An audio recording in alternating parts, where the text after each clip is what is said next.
Hello, everybody. We probably won't be starting soon, actually, because I can't get a hold of Mike. This is my fault. I should have told him yesterday. We had a busy week with the event, and I forgot I had a call later today. So, but in the meantime, I figure I'd hang out with you. We'll see if he shows up, and if he does, if he's ready to go. He might not be. So, fair warning, we might do this later. In the meantime, though, you can help me fill out the rundown for the show. So, let's see. I got Xbox. You know what? Let's just put it on the thing. Let's put it up here. Let's see. Window capture. Let's see. Podcast rundown.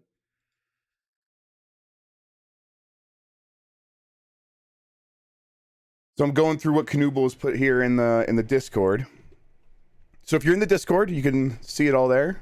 Yeah, Knuble got it all. So I'm going through it. He's got the weird teaser on Halo Infinite Season 2 preview stream.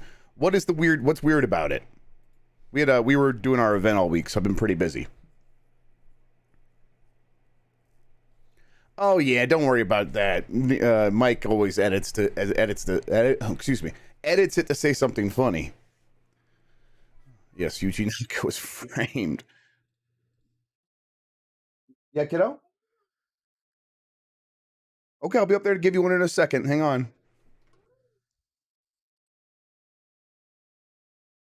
Yuji Naka was framed. All right.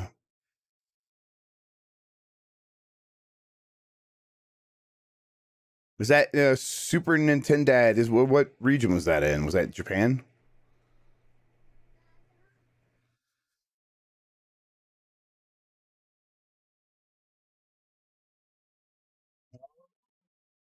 Oh, it interrupted the stream, showed a weird company logo, then jumped back. What's the conspiracy theory on it? Need a separate bullet point for that chart.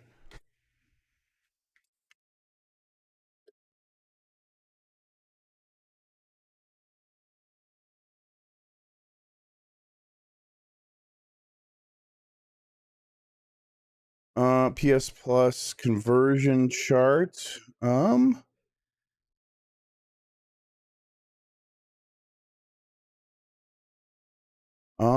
I did get my office cleaned up so that we could play Wii Sports, Nintendo Switch Sports tonight. So that's all ready to go. Yes, that was Japan. Okay. So okay, let's see. Let's see what Knuble has here. Sony is seeking a director PC strategy. I have that. Sony wants to that. Every developer, right?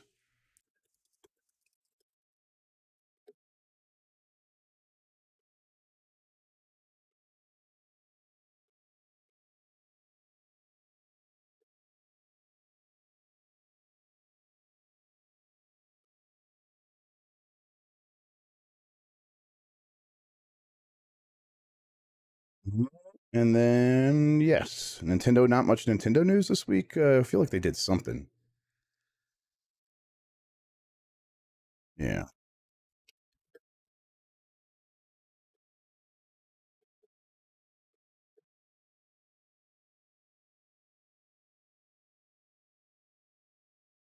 What happened to the Sony acquisition? I mean, like I said, it was like the reason we didn't report more details about it is because it was really unsure. It was really uncertain.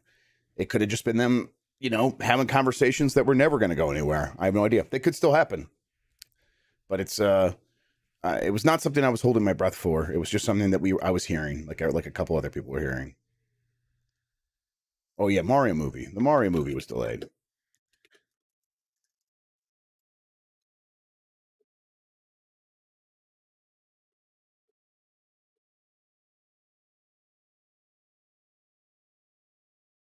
I'm aware, Major Blazer. I'm aware that you want Mikey. Hey, if you want Mikey, everyone tweet at him right now. Tell him to wake up. Don't explain why.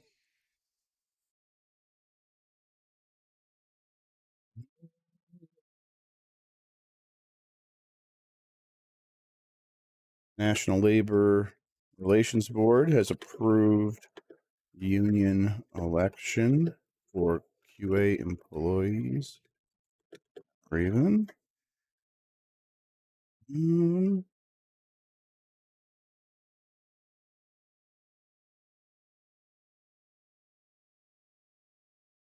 Ooh. Yeah, I think a Sony event might happen later in the summer. I don't know. They probably wouldn't do one in July, right? So it'd either be June. That seems unlikely. So then maybe August or September.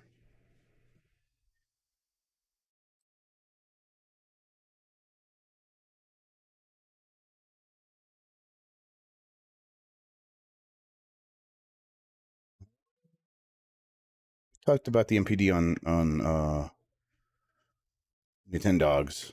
So maybe we can just mention, yeah, Elden Ring is top seller again in March.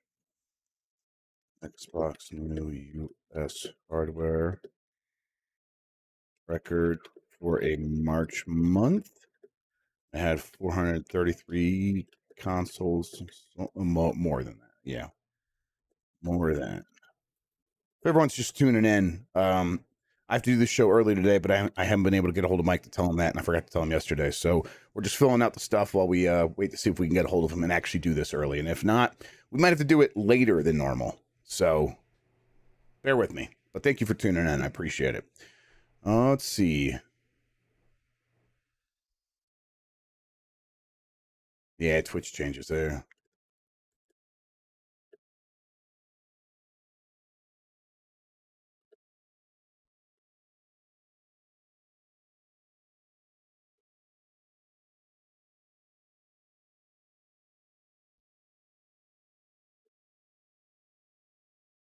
Pretty wild that they had like that exclusivity clause for partners to begin with.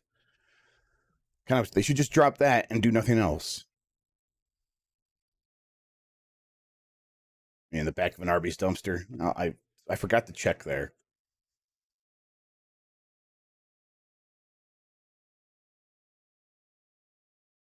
You know, it is like almost noon there, so he should be waking up any moment.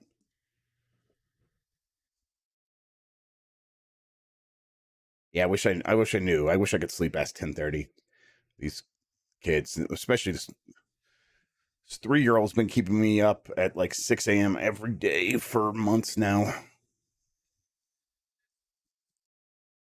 Let's keep going.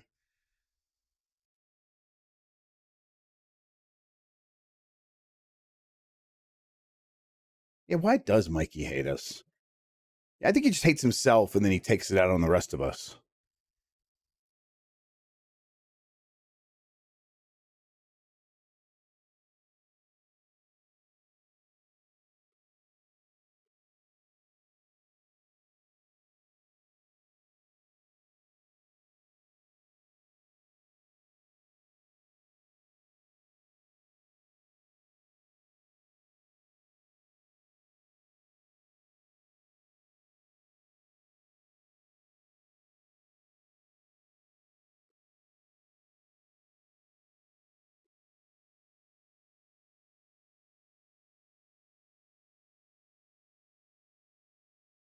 Xbox is right. Xbox revenue was reported up 6% year over year. Oh, best non-holiday quarter ever, right? Approximately 3 point. Ooh, oh, okay. All right, fine. Yeah, I forgot the extra P. Fine. Billion in revenue.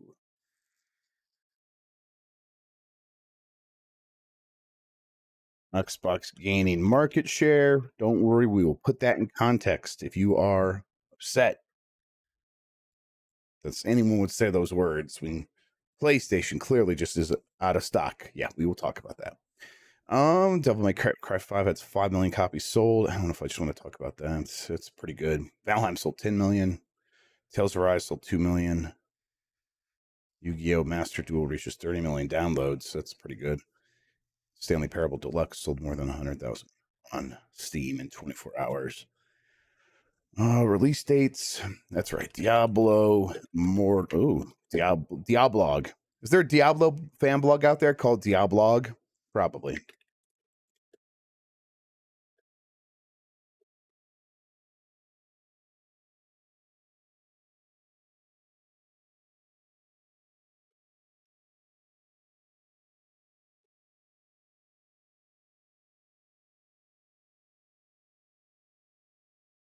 Hello.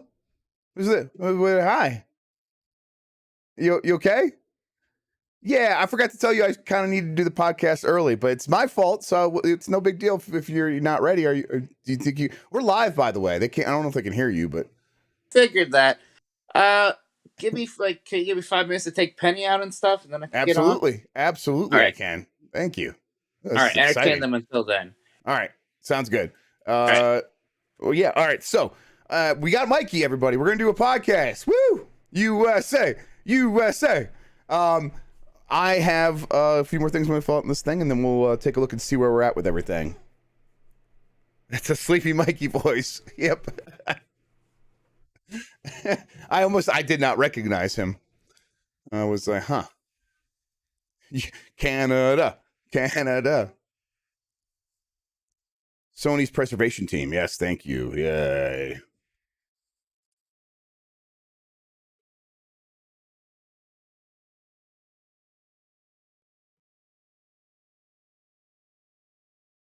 Okay. Elon Musk is apparently buying Twitter for $44 billion. I don't know if we're talking about that, but fair enough.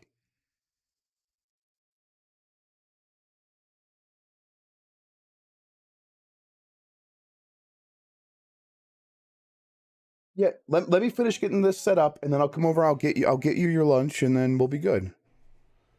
She just ate lunch, so everybody don't. I'm not starving my children. She just wants lunch too. It's not even lunch. It's 9:45 here. She's having second breakfast. What would I buy if I have $44 billion? I mean, I don't know. I would probably honestly just put most of it into like just regular index funds. 8% of 44 billion. I mean, he doesn't have he's like, I mean, he does have a lot of money. But he has to like sell shares, but he's not even selling those shares really to fund this. He's borrowing the money at a low interest rate. But if I had $44 billion, I would just put it all into an index fund, let it grow 8% year over year, and just live on that money, which is still like what? Hundreds of millions of dollars each year. So yeah, I'd be fine.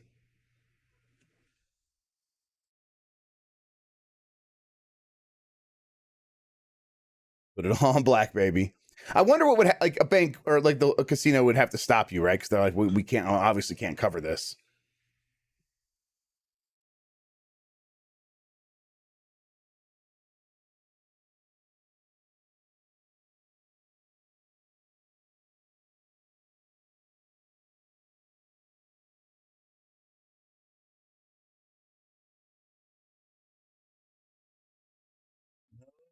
There are 2 WoW mobile games in development. I'm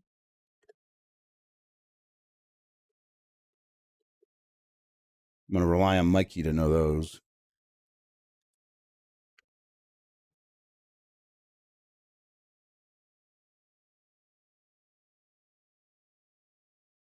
What, dude? I love you too, kiddo. Why don't you go wake up Emmy and see if she'll play with you? Oh yeah. According to Jeff, Jedi Fallen Order. Since everyone's being so kind and like dealing with us getting this late or this early start, but yet late start, somehow we're capable of doing both. Here is a tidbit. I've hidden the name of the Star Wars Jedi Fallen Order sequel out there somewhere, so that when it happens, I could just be like, ha ha. So have fun with that.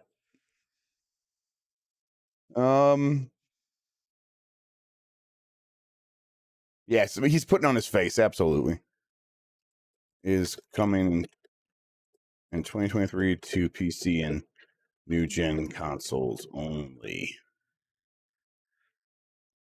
It's out there. It's out there in multiple places, actually. So it doesn't. It's never going to be like explicitly like just saying the name, but the reference is in enough places, and it's to me it's pretty obvious because it's like such a weird choice of words.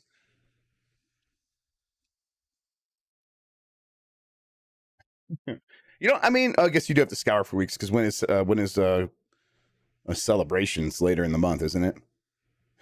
Jedi Fallen Order 2 Ritalin Kid. Yeah, hit the like button, everybody. Thank you again for tuning in. Just waiting for Mikey to get all ready in the morning and stuff. Well, almost afternoon for him. But we're not judging.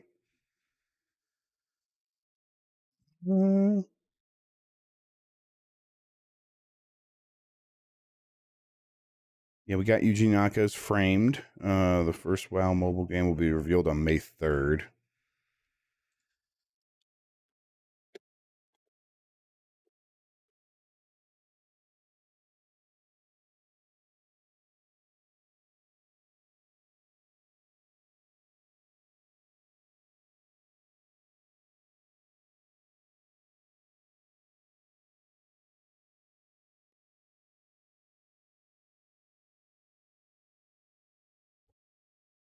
Jesus, Toadback Shakur. Jesus.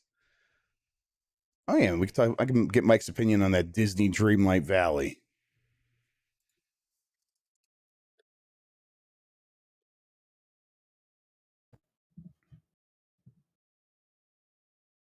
Hello. Hey, there you are. All right. Let's get this out of the way.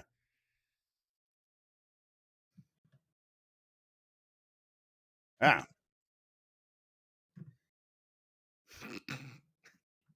Topak Shakur may have just come up with a new word we need to ban. Yep. I admire his creativity. All right. I think we could probably just get started here, Mike. How are you feeling? A little dazed.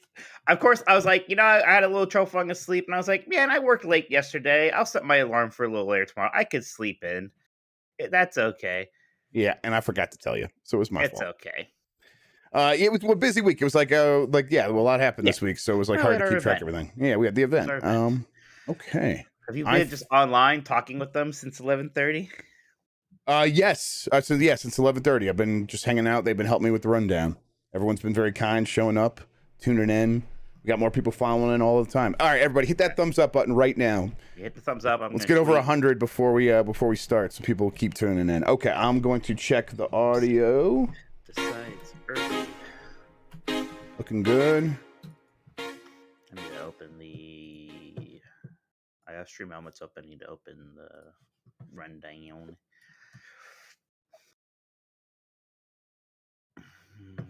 I didn't know that I'd be missing Jeff, so come Monday, it'll be alright. Come Monday, I'll be holding Jeff tight. I spent 4 lonely days in a brown Youngstown haze. I just want Jeff down by my side. All right, yeah, I got to go give this kid another lunch real quick, and then we'll get started. All right. What's the name? What's that game? Oh, yes. Rogue C2. Like steals from blind shopkeepers. That's true.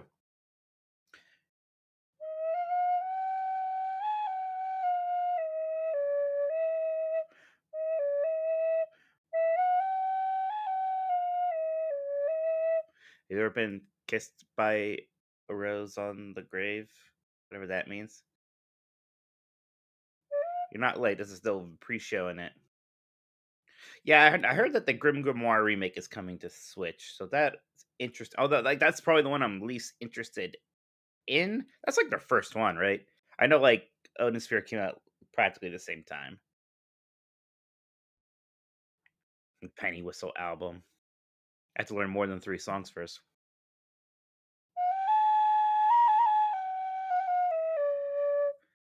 Yuji Naka was the best Batman in the franchise. Whoop, whoop.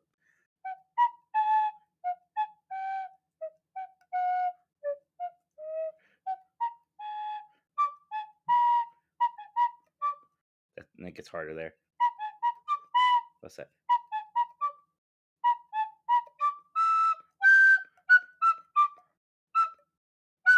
That's it. That's it. Ascore. Play Magical Sound Shower. What the heck's Magical Sound Shower? Freebird.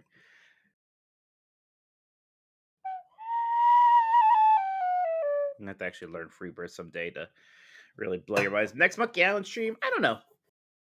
Not tonight, probably. Maybe tonight. Maybe later tonight. I'm hanging out with some friends tonight. Toadback!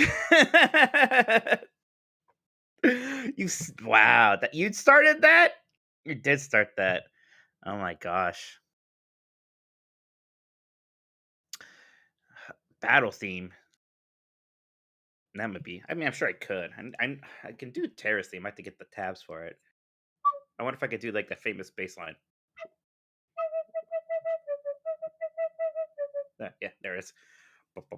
Are they tabs if it's on a tin whistle? Or I don't know. Just call notes.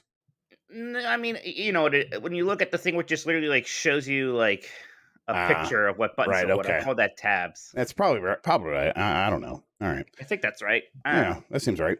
Okay. Mike, you ready to go? Hey, Snowbike Mike, how's it going, man? That's my dude. Oh, that's your favorite Mike. Yes, absolutely. I am ready to go. All right, Mike, I'm gonna count down. Let's go. All right. 5, 4, 3.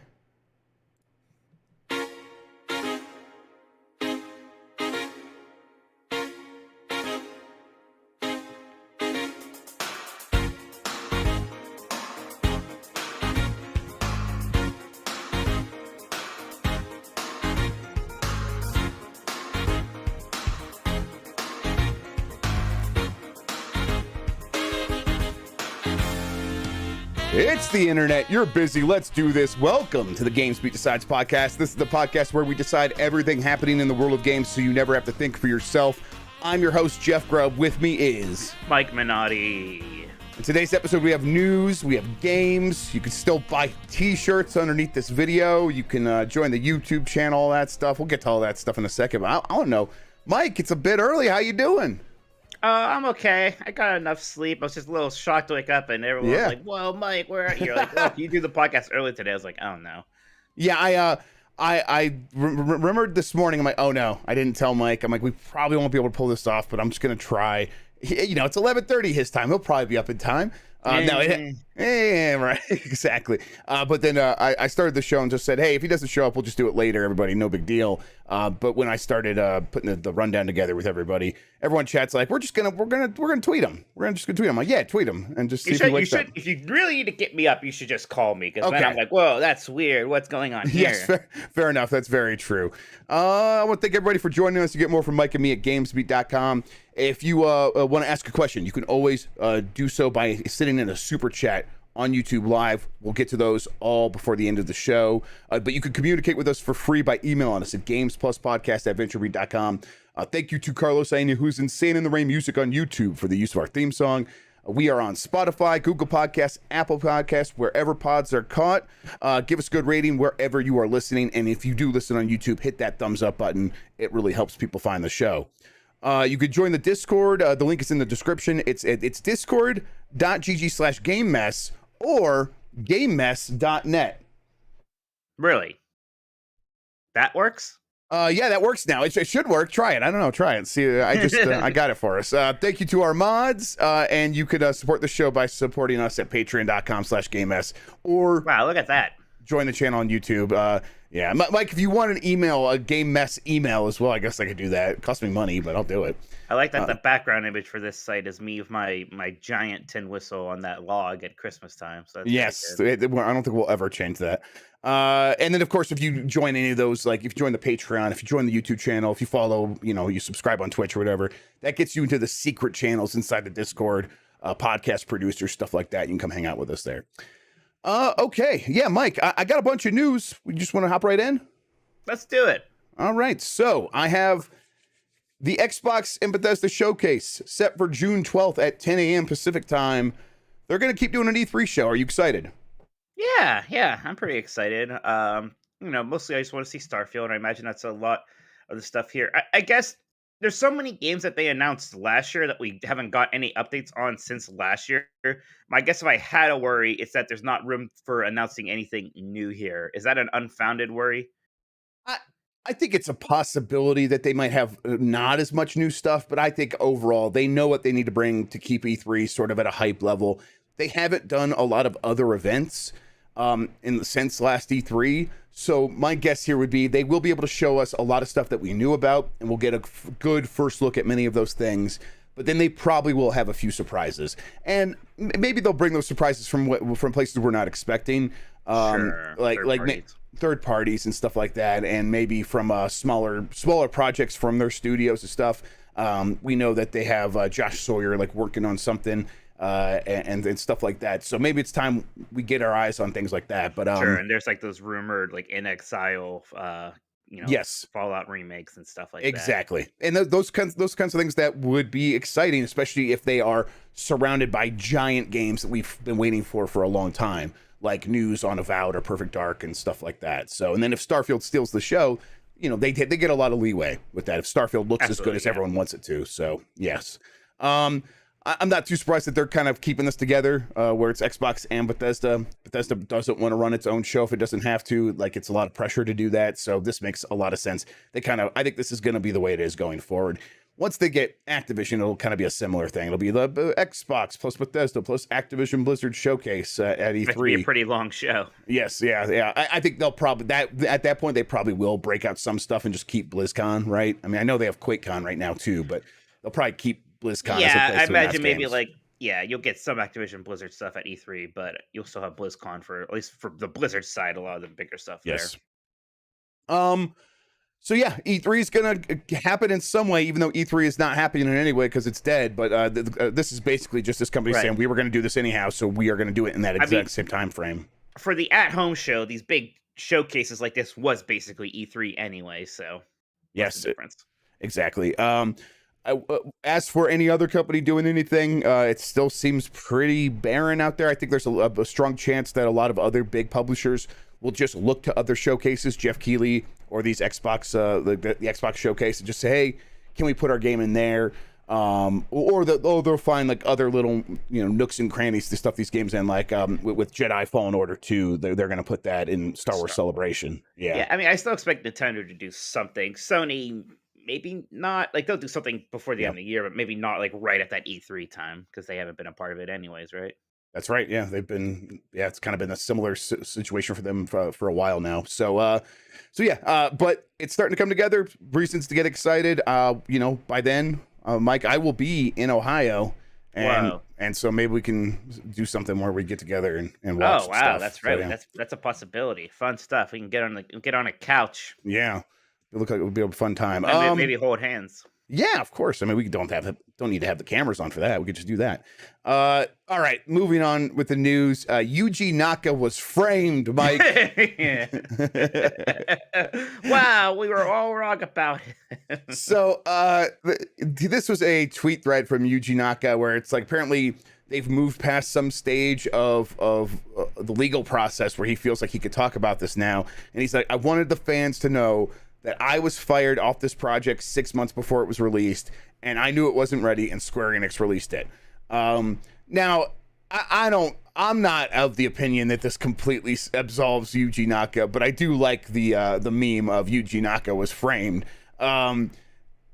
I'm ready to fully blame everyone involved here still. But... Yeah, I want to be clear. I don't think this absolves him at all. I mean, to be clear, it seems like he was fired because everyone working under him didn't like him, and he was problematic. Yeah. So, and I mean, like, I don't know. I don't think if you gave Balan Wonderworld 3 more years of development, I don't think that would have solved all that game's issues, Jeff. It was fundamentally flawed. Yeah, the concept of what they were going for was like, what if Super Mario Odyssey was super bad? And like that was the goal they were setting. And like, we'll just make it simple, one button press, or every button is the same button press. And it's like, okay, like this is not something that you were going to solve in the last 6 months. This was your design philosophy. And it's fundamentally bad to have something where you can have a character in a platformer that sometimes cannot jump. Especially when they need to. And sometimes it's like just jumping up over a ledge that is 1.5 feet high, and now I got to go change my suit or whatever. It's just a poorly designed concept all around. But I guess, yes, I get why Yuji Naka is trying to get out there and be like, hey, this is not entirely my fault. And his point that, like, Square Enix wanted to rush it out, didn't want to put any more into the budget, and that Asrest, I think it's the name of that developer that he was working with, that actually like did a lot of the programming on the game. How they were just kind of like the lowest common denominator, or like the lowest bid, and just was willing to like to take the least amount of money to do this big project, and that led to bad design as well. I understand that, but also yes, Yuji Naka also still gets the blame. Yes. Couple of thoughts here. One, I think it's pretty funny for the very small amount of Balan Wonderworld's good, actually, people, when the people responsible for the game are desperately trying to shift the blame on why it was so awful. So my favorite part of that thread, at some point, it was like, it was only a couple weeks before shipping where we implemented Sonic's design where if he has still one ring and gets hit, he doesn't die. And somebody responded to that. We have prototype builds of the game. That was in there from like almost the beginning. So I don't know who to believe, but I'm going to choose to not believe Yuji Naka. Yeah. Yuji Naka did go on to make that weird little mobile game where you like throw stuff at stuff, and he said he made that all by himself and it was fun. So Yuji Naka's still making games. Good for him. Sure. You know what? Yeah, he's going to be fine. Yes. Square Enix will probably be fine. It was just a weird. It was just so weird on so many levels that at first it's like, yeah, let's do this, and then like everybody kind of like either did a bad job or lost interest, or things got messy, and then they just the thing I will never understand, Jeff, is that demo. The last thing you do when you're about to release a disaster, and by that time supposedly Yuji Naka would have been fired, which again I don't understand, because wasn't he like actively talking about the demo and how they're addressing feedback? Like, this timeline doesn't make sense. How do we not know he was fired? I don't know. A lot of it is confusing to me. I mean, maybe he was like fired in spirit. Like maybe fired, I would be fired in spirit, but still get paid. Yeah. They just put him in a room by himself and like don't touch anything, and that's how they fired him. I don't know. You're right. It's weird. It continues to be weird. For maybe one of the weirdest games from a major publisher in a long time. And I get people like, oh, bad games come out all the time. That's my mantra. Trust me, I understand. But very rarely are they from a major publisher and begin sale at $60. Like, and that's what sets this one apart. Yeah, I mean, that's Balan Wonderworld's legacy. Is it's going to be in that Daikatana camp, right? In that Superman 64 camp. It's going to be a bad game that we remember forever. Yep, absolutely. Let's see. According to Jeff Grubb, Jedi Fallen Order is coming in 2023, and it's going to be, what's that? Star Wars Jedi 2, as you call it, which always throws me off. I'm like, oh right, if Jedi Fallen Order isn't the subtitle, Fallen Order is the subtitle. Yes, it's Star Wars Jedi : Fallen Order. Yes, which is you're right. It's weird, but that's how. So it's Star Wars Jedi 2. It's coming 2023. It's not going to make its 2022 target, and no one really believed it would internally. Sure. And it's going to be PC and then the new gen consoles only. So no last gen, no cross gen stuff here. Which I guess, how do you feel about that, Mike? Good. Like at this. The only bummer at this point is people who don't have a PlayStation 5 yet who want one. It seems like if you want an Xbox Series X or S, you're probably going to be able to get one of those by then. Maybe by the time this comes out, people should be able to get a PlayStation 5 if they want one. But look, like, this has to start happening eventually. And even though we've had supply issues, we talk about this all the time, Jeff, getting games running on a base PlayStation 4, that is just asking a lot of people.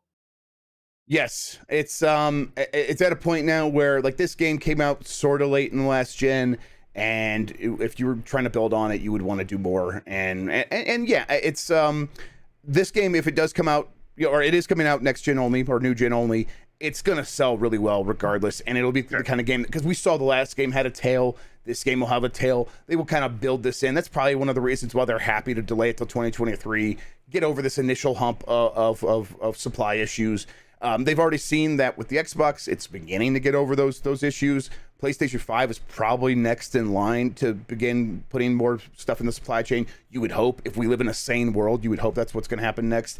And then 2023, you release this game, and most people who want one have one, and then everyone else, as they're picking up their new gen systems, they will have a chance to be like, oh, and that new Jedi game is here, right there on the shelf. I'll pick that up because I love Star Wars and I know this one's going to be quality. So it makes sense. It's not exactly going to have that same trajectory as Spider-Man Miles Morales, but it's going to be similar if it's not on the same scale, I think.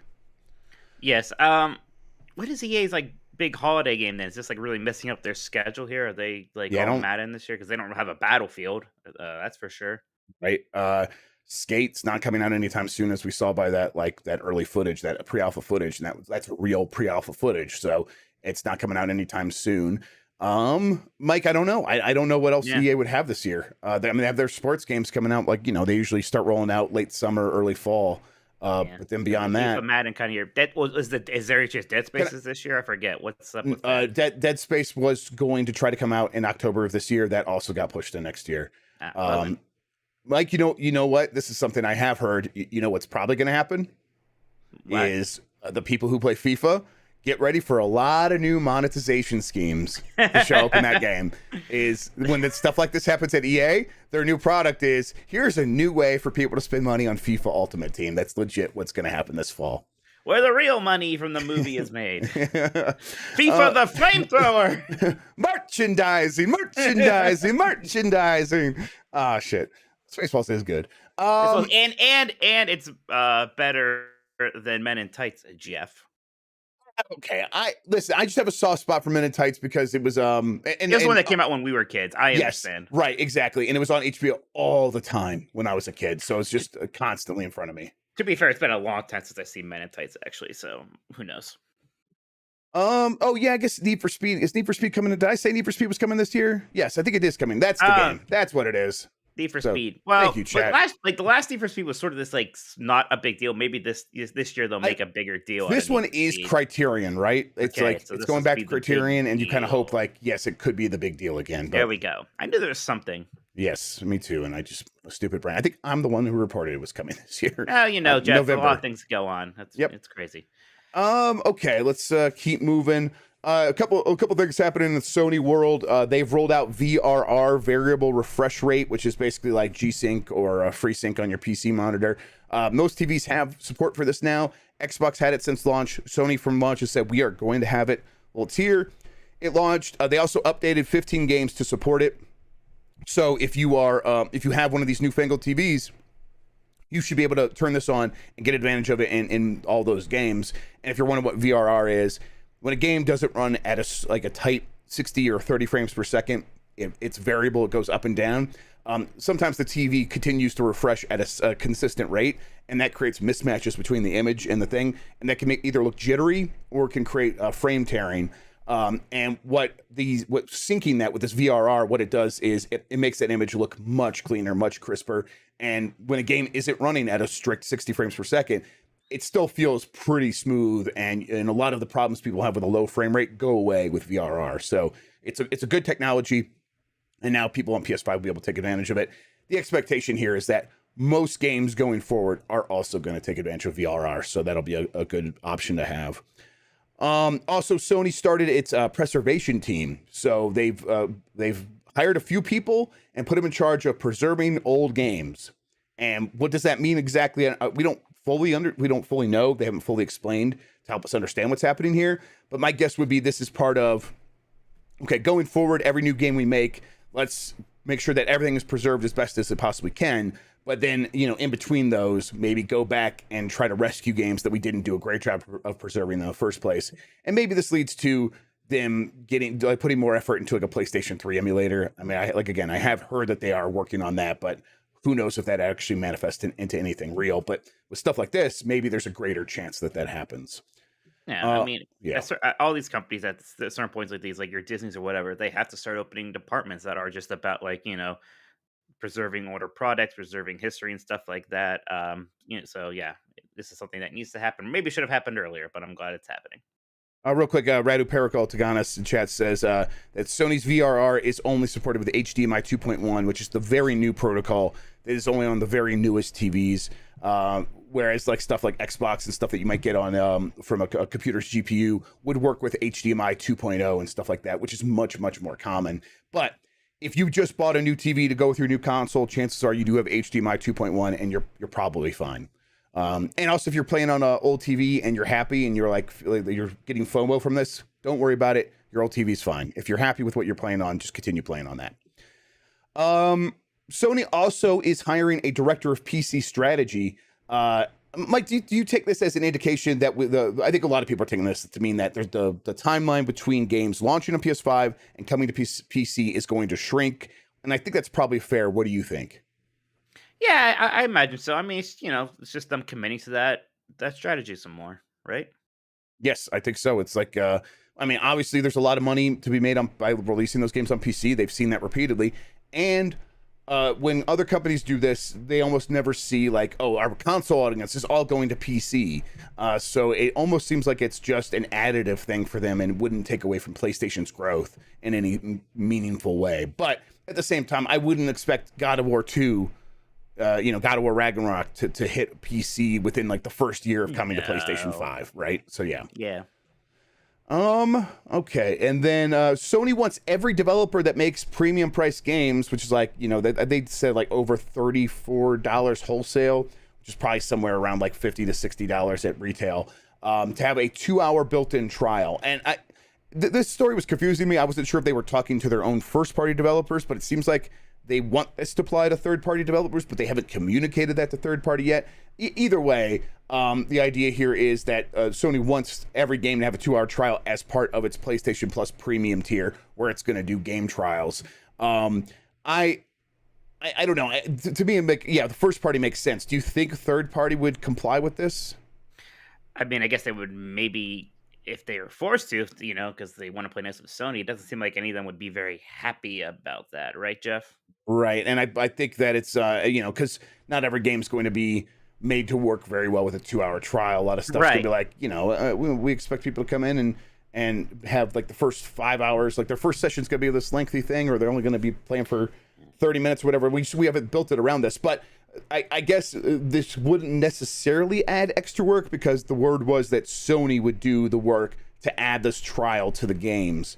Again, I don't know what that looks like, though. That sounds weird. So I definitely expect to see this in all first-party games going forward, though. That's what game trials, like what they said when they first promised this feature. That's what it would mean. So, and it does not mean that the older games will get two-hour trials. They said this is only kind of going to be a going forward thing and not a backwards thing. So yeah. All right, moving on from Sony. Activision shareholders voted to approve the acquisition from Microsoft.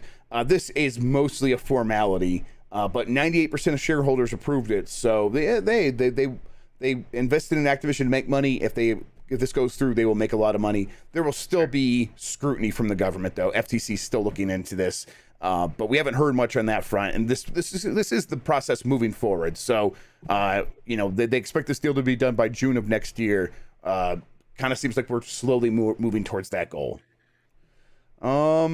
The Mario movie was delayed. Shigeru Miyamoto pulled out his flip phone, logged into Twitter, and somehow tweeted out from the Nintendo account that this is Miyamoto. And after talking to the guy in charge of Illumination Studios, Chris San, we've decided that we want more time to make this movie even better, or something like that. We talked about this on Nintendogs, Mike, but for this audience, how are you feeling about the Mario movie and this delay?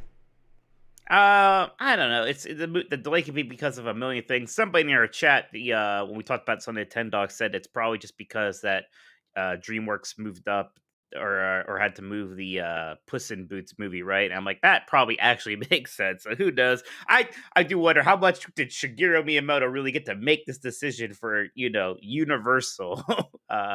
Who knows? Like, was it really a case where, well, Shiggy says we can't delay it, we can't delay the movie, I guess.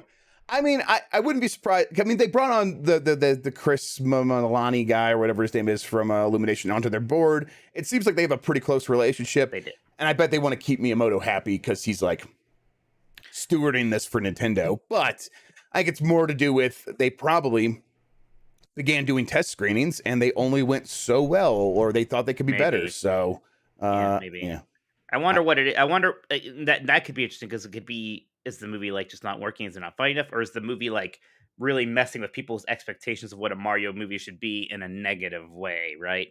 Right. Like maybe, is it like, because I wonder, like, if it's too much of an Illuminations movie, right? Like if it's too, like, I don't know, slapsticky and stuff, and some of that other stuff that they do there, is like that going to feel weird to people who expects that kind of really sort of, I don't even know how you describe Mario humor, but it's more silly than wacky, or there's not much of a tinge of mean spiritedness in it, aside from towards Luigi, which is deserved. So yes, he's earned our scorn. I went through what apparently could be a rundown of the movie on Grub Snacks. I'm not going to repeat it here. If you want to watch that, go watch the Grub Snacks. If you want to be spoiled on a possible plot line for the Mario movie, before you could spoil it for me. So I'm not going to spoil it here, but I'll say that based on what they put, what I read, it feels much closer to like the Lego movie, and it does have songs. And I wonder if like and I just wonder if like maybe they're like we just aren't hitting the tone that we want to hit, and I bet they think it's like maybe a B that they can get to an A, maybe. I bet that's what's happening here. They did say specifically though, and this is again not a spoiler because it's a negative spoiler, that there isn't any fart jokes or stuff like that you would expect from Illumination. So yes, that is good. Even Sonic 2 had to go for fart jokes. It's like, all right.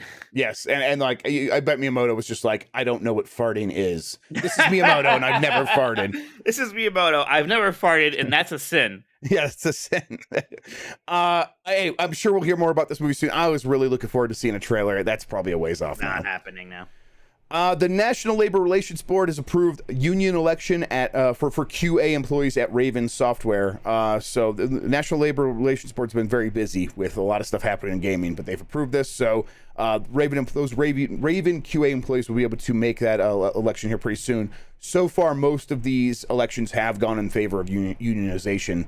And one of the things that Activision was trying here, Activision, kind of the parent company at Raven, they're like, oh, well, we want everyone at Raven to be able to vote, like all up the corporate ladder, and that would have limited their chances. But it does seem like it's going to be just the QA employees that will be able to vote for this, which makes sense. Some just quick sales news. We talked about MPD on Nintendogs. If you want our full breakdown, you can go listen to that or read our reporting on the website. But Elden Ring was the top seller again in March. And Xbox was the top selling hardware for March in terms of dollar sales. It seemed to sell around 433,000 consoles, like over that line, because it was its best March month ever. And so it's like at least sold that much based on previous numbers that we've had. The Nintendo Switch, which costs less, sold more units though. And again, that's probably still supply. That'll probably flip in April though, where the Xbox has been very much more available. And that's really kind of flipped on its head. Twitch wants to make a bunch of changes. Twitch wants more money, basically. They're going to try to propose a 50-50 revenue split with partners instead of a 70-30 split. They're going to want to run more ads, and then in turn, they're going to drop the exclusivity clause for its partners, where it's like, if you stream on Twitch, you can't stream anywhere else, which... where the hell else is anyone going to stream? Like, yeah, we do the podcast on YouTube. Go back to Mixer. Yeah, go back to Mixer, right? Yeah, well, we do the podcast on YouTube, but podcasts are like the one thing you could stream on YouTube that do pretty well. Most other things, it's like kind of a struggle. And, I know a lot of people are like, oh, you could stream on YouTube? I've never even watched one before. So, like, yeah. So, of course, they're like, oh, yeah, we'll drop the exclusivity clause as we've destroyed all of our competition. And in return, give us more money. And that's a pretty wild thing to do. Now, this is stuff that they've proposed internally. This stuff leaked. There's no word on when it would go through, and after a backlash, whether it will go through. But the truth is, a lot of these creators don't have a lot of other options. It's sort of Twitch or nothing. So, Mike, you're a big Twitch streamer now. What's your take on this? Well, so to be clear, the old 70-30 split, is that in favor of Twitch or the streamer? I'm not the streamer. Okay, so and that's only for partners. Yeah, so this is a bad move for streamers. Yeah, that's simple. Then it's bad. Yes. I was looking at that. What do I need to do to be a partner? And I still need to get a larger average of viewers, which I may not get from my streaming Escape from Monkey Island niche. I don't know, but maybe someday. Yeah, I feel like I'm like I'm affiliate as well, and it's like so I haven't tried to get partner. I think I probably could, but now like this sort of discourages me to like even make that effort. But I don't know, because it's like you get a fun pic. Don't you get like a framed like a thing when you get partner? I want probably. that. I want a trophy. Yes, of course I want a trophy, Mike. Yes, I want an actual trophy. I thrive on trophies and nothing else. I don't care if they mean anything. It's just I just need the hardware, man. I don't know. I feel like I'll just keep working on our YouTube stuff, and the YouTube streaming is what it is. But it feels like you have a much better path towards success on YouTube than Twitch, and this is only making it worse. But hey, I don't know. We'll see what happens. We'll see if this goes through, and if it does, we'll see if there's any backlash, or if this is kind of like one of those things where you have to just grin and bear it because you don't have any other options. All right, let's get through some of these other sales things real quick. Activision Blizzard King reported revenue. It was down 22.4% year over year. A lot of that was, the like something like Call of Duty was continuing to sell really well in the previous year. Vanguard has dropped off a cliff. Also, the pandemic is starting to like even out. So Activision's one of those companies that probably is giving back some of its sales to the pandemic. And they haven't had any major new releases from the Blizzard side too. Exactly, and they keep pushing those off. So with nothing in sight, this is why we talk about why Activision was looking to sell. And so when Microsoft showed up, they were ready to go. They are going to kind of see declines like this for quite some time, probably until they can figure out more stuff from Blizzard and figure out what they can do from their other from their other studios besides Call of Duty. But 89.8% of all Activision Blizzard King's revenue was digital. So just a huge number now is digital. That's probably going to be a permanent thing where it's like between 80 and 90% going forward after the pandemic. I think it just created a lot more people who are willing to go all digital. And then King is still their most consistent moneymaker, though. Those mobile games continue to just rake in cash. Yep. Mike, I have a question for you. Out of this news, we've got some leaks and some confirmation. 2 WoW mobile games are in development. I think according to the reporting, one of them is a Pokemon Go like game, the other is a Clash of Clans game style game. But I think, did Blizzard say they were going to announce one of these like on May 3rd? Is that what it is? Yeah, so one of these is getting announced on May 3rd. And yeah, but that makes sense. I didn't hear that. It would be those 2 kinds of games. That makes a lot of sense. Even the email I got made it sound like it was like the denizens of the Warcraft universe like are on this hot new fad, right? So that would fit either those. It's like a game within a game in that universe kind of thing, kind of like what Hearthstone is, right? So basically more Hearthstones. So yeah, that sounds about right. I don't know which one of these this might be. I would feel like you would want to get that Clash of Clans one out there first, but who knows?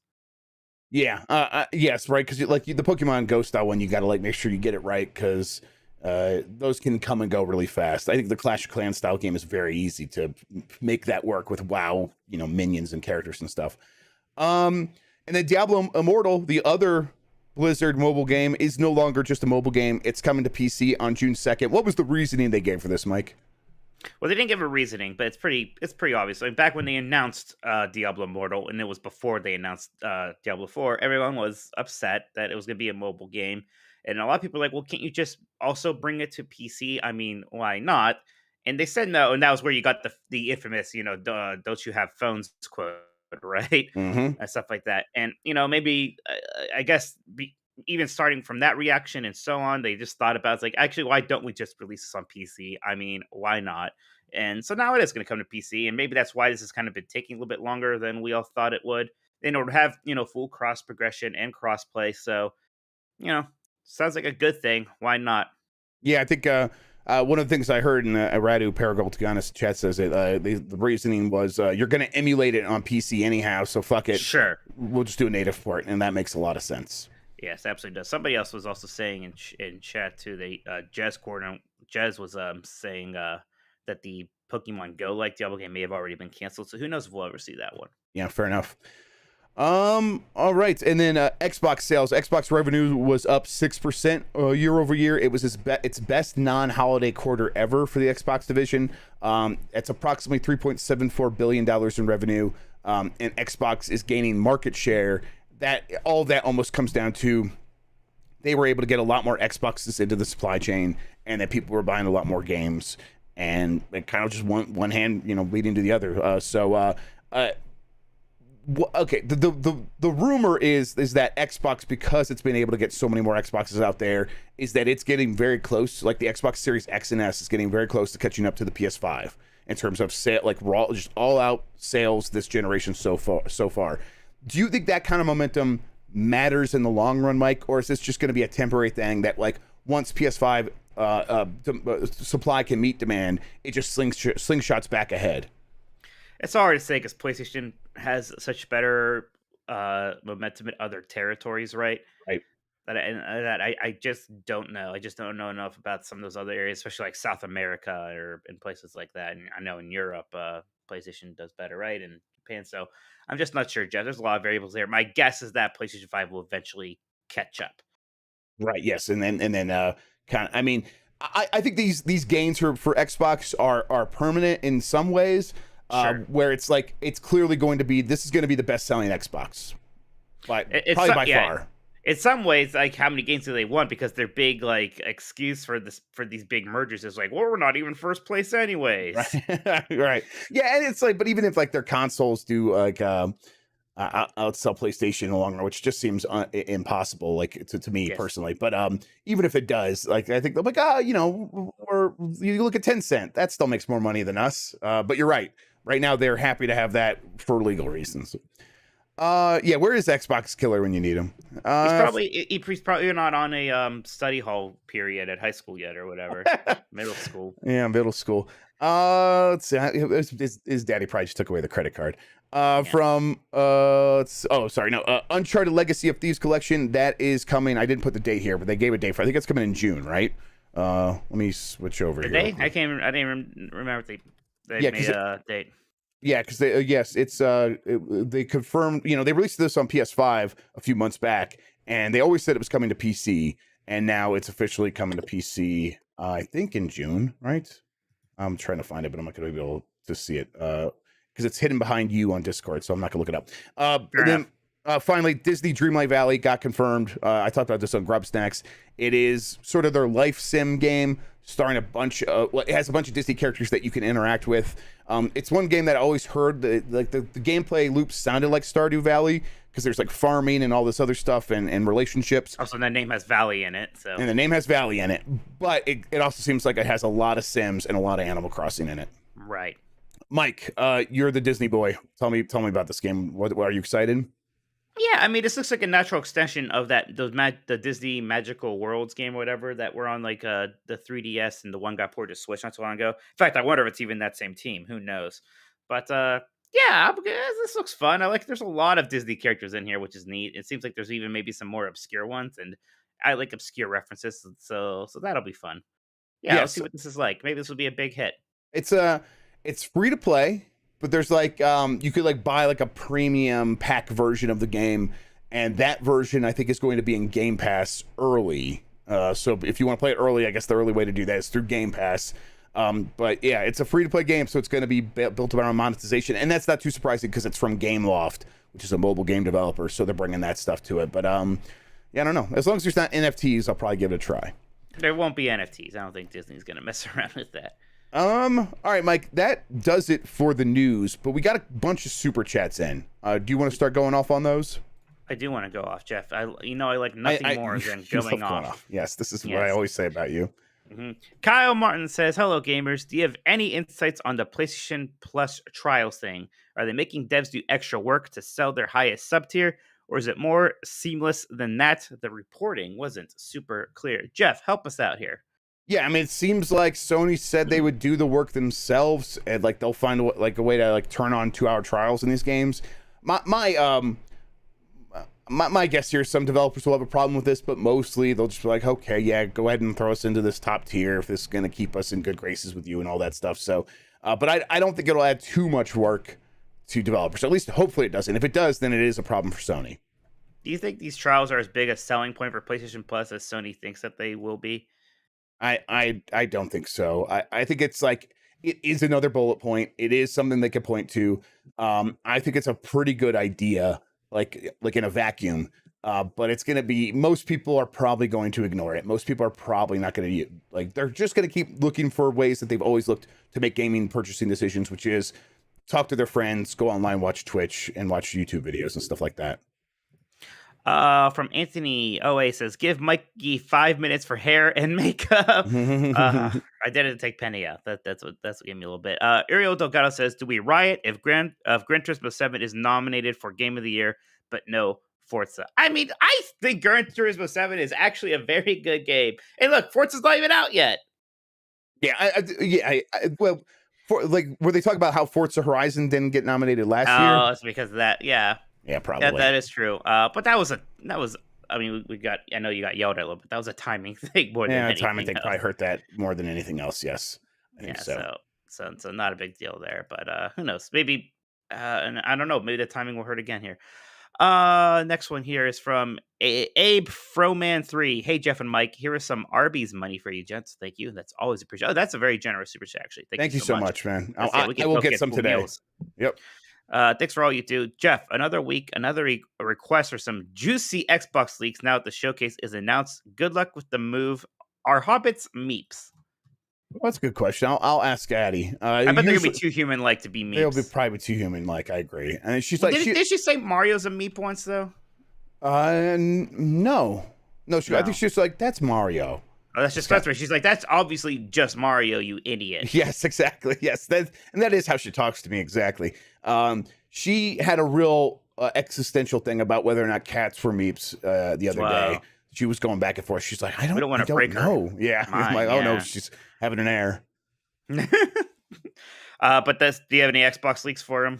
Not right now. I mean, there's there will be a lot of stuff at the show. I haven't been able to track much of it down, and when I do, I'm not sure what I would leak right now. But that's like the next big thing to leak, and I'm not sure where I stand with like leaking any of that stuff. If there's like something I think you guys should all know beforehand, I'll let you know. Next up here is from Toadpack Shakur, who says, need me my Mike Ussy, which I think is now our second banned word. Congratulations. He also after I said that, he chimed in and said, I also started the insert banned word here thing under my in real life name. So do I get a promotion or do I get banned? You get serious side eye. Yeah. Like that. Yeah. You're our first person put into GamesBeat Decides jail. So yeah, GamesBeat Decides. The first person ever to be put in Too Horny for Mike Minotti jail. Yes, that's right. Mm-hmm. No one thought it was possible, but here it is. Arioto Gala says, Mike, can you do the Final Fantasy VI battle theme on that thing? I don't know if I could do the Final Fantasy VI battle theme on that. What's that called? The decisive battle? I don't know. I figured out the baseline for that they use for almost every Final Fantasy battle theme. Read but there you go. There's that. So we'll call it good there. Kung Fu Hot Dog says, hey, Jeff and Mike, do you think Ubisoft will sell off their IPs like Marvel did back in the day, but they can't find a buyer?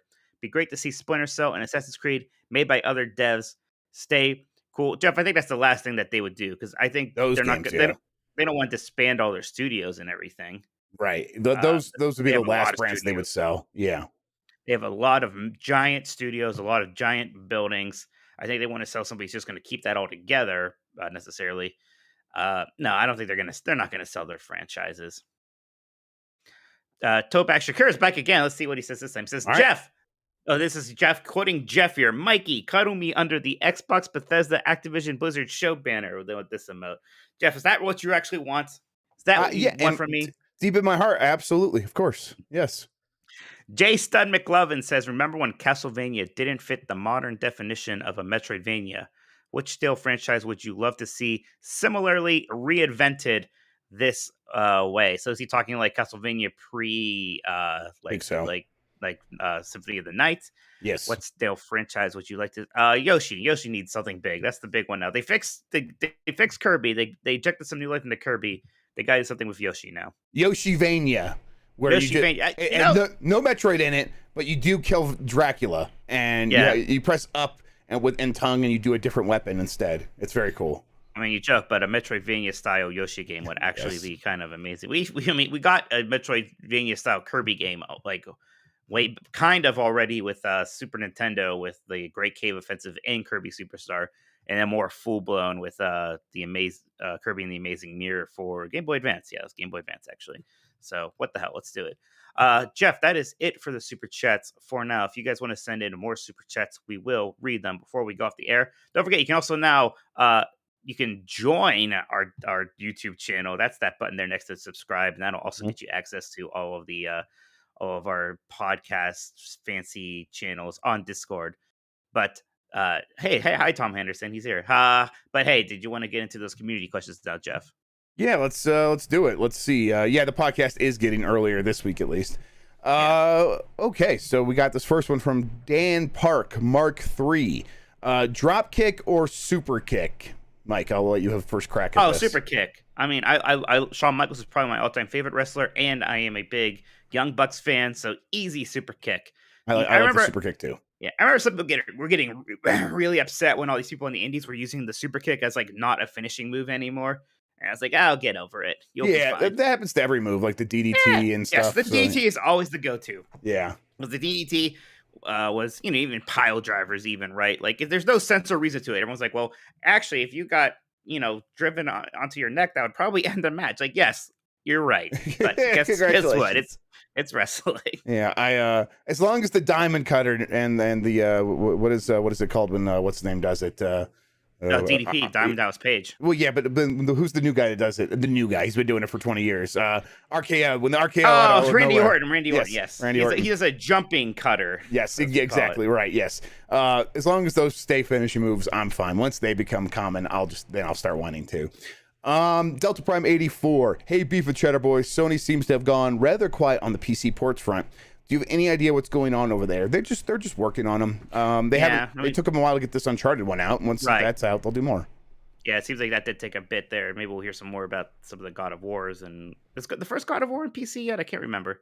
Yes, 2018. Yes, absolutely. Yeah, that's it. What Ghost of Tsushima, is that not? That's not on there. Like, I'm always trying to figure out what's next. Maybe that's next. Yeah, that probably is next. The pace will pick up pretty soon. Probably later this year and leading into next year, the pace will pick up. Just 1 second. Let me check and see what's wrong with this kid. What's wrong, kiddo? Excited to find out. What? Abe, you really just have to catch it on TBS. She's putting glitter in the water? They're not on a streaming service. Just ask her to stop. Tell her I'll be right up. Okay? A jar. Yeah, okay. Oh, it sounds like there's some tattling going on here. Yes, absolutely. My little spy. I usually know how to make this stop without having to go upstairs. Okay. All right. Okay, Google, broadcast. I'll start playing a movie for them. Hey, Addie, what are you doing? She hears that go over the speaker. She freaks out like, oh my God, he's everywhere. This is God. This is God speaking. What are you doing? Your family has displeased me once again. I will smite you. All right, let me unpause it. All right, we got one here from Casual. Dear Bouillon Boys, this question is mostly for Mike, but I would love to hear what Jeff thinks too. Mike, do you think that the 3 years of teasing Jeff virtually has made you unprepared to do so in person? What I'm asking is, do you think you'll lose your nerve calling him king of the idiots when being physically close to him and he towers over you? Towers over me. No, when I see him in person, I'll just be filled with this urge to attack him physically instead. Right, yeah. It'll get much more violent, of course. It'll get much more violent. It is weird how long it's been since I've seen you in person. It's like before Addie was even born, I think. Yes, it was, yeah. Because it was... It was at E3, but with I just remember it was at E3 where I was... E3 2019, it was right after Addie was born. Is when it was a year. I remember you telling me at an E3 that you guys were pregnant again. Mm-hmm. I think that was the E3 that they first had Will the Wisp playable, and I was very excited. Right, so that would have been 2018. And that's the timeline for that. And then we did one more E3 in 2019, right? And then that was that. Yep. Yeah, we'll get back in person and really we'll punch each other a whole bunch. It'll be great for everybody. It'll be good. Velocity Prime 1. Buongiorno la familia de Beef and Cheddar. Salute mi familia! If Columbo were investigating the boys, what would be the one more thing that reveals that Mike or Jeff committed the crime? And he spelled boys with an X, which really got me. But yes, I'm glad he put it in there. Yeah, Mike, what would be our one more thing? Just one more thing. You guys say that you love the delicacies in the restaurants in San Francisco, but I heard that you were at the Cheesecake Factory all night. One more thing. Just on the way out, I noticed there was an Arby's wrapper in the trash can. I'll be like, well, yeah, obviously. Yeah, well, there's nothing strange there. Yeah. From Dugan. Hey, Jeff, probably in that Minecraft movie Grubb, and Mike, professional Threepwood Minotti. Here is a take on buy one, rent one to the Bammer, but with game design. So please choose one game design practice to make a resurgence, one to be in every game going forward, and one to never appear in a game again. Okay. Celebrity/stunt voice acting, loading screen tooltips, and the Nemesis system. That's interesting. I don't really care. The tooltips, loading screen tooltips, that doesn't bother me. I can get through that. Nemesis is weird because it just doesn't make sense in a lot of things, really. Right. But I would like it to have a resurgence, I think. Maybe. I don't know. I mean, how many games was it ever in? It was in those two.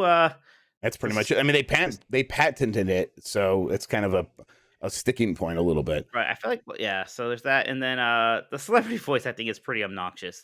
It's funny in those long running franchises too, where it's basically like, we don't want to pay Kristen Bell anymore. We better kill her. Yeah, she was a Yes. spy all along. Yep. Actually, God, in Assassin's Creed. Never mind. God.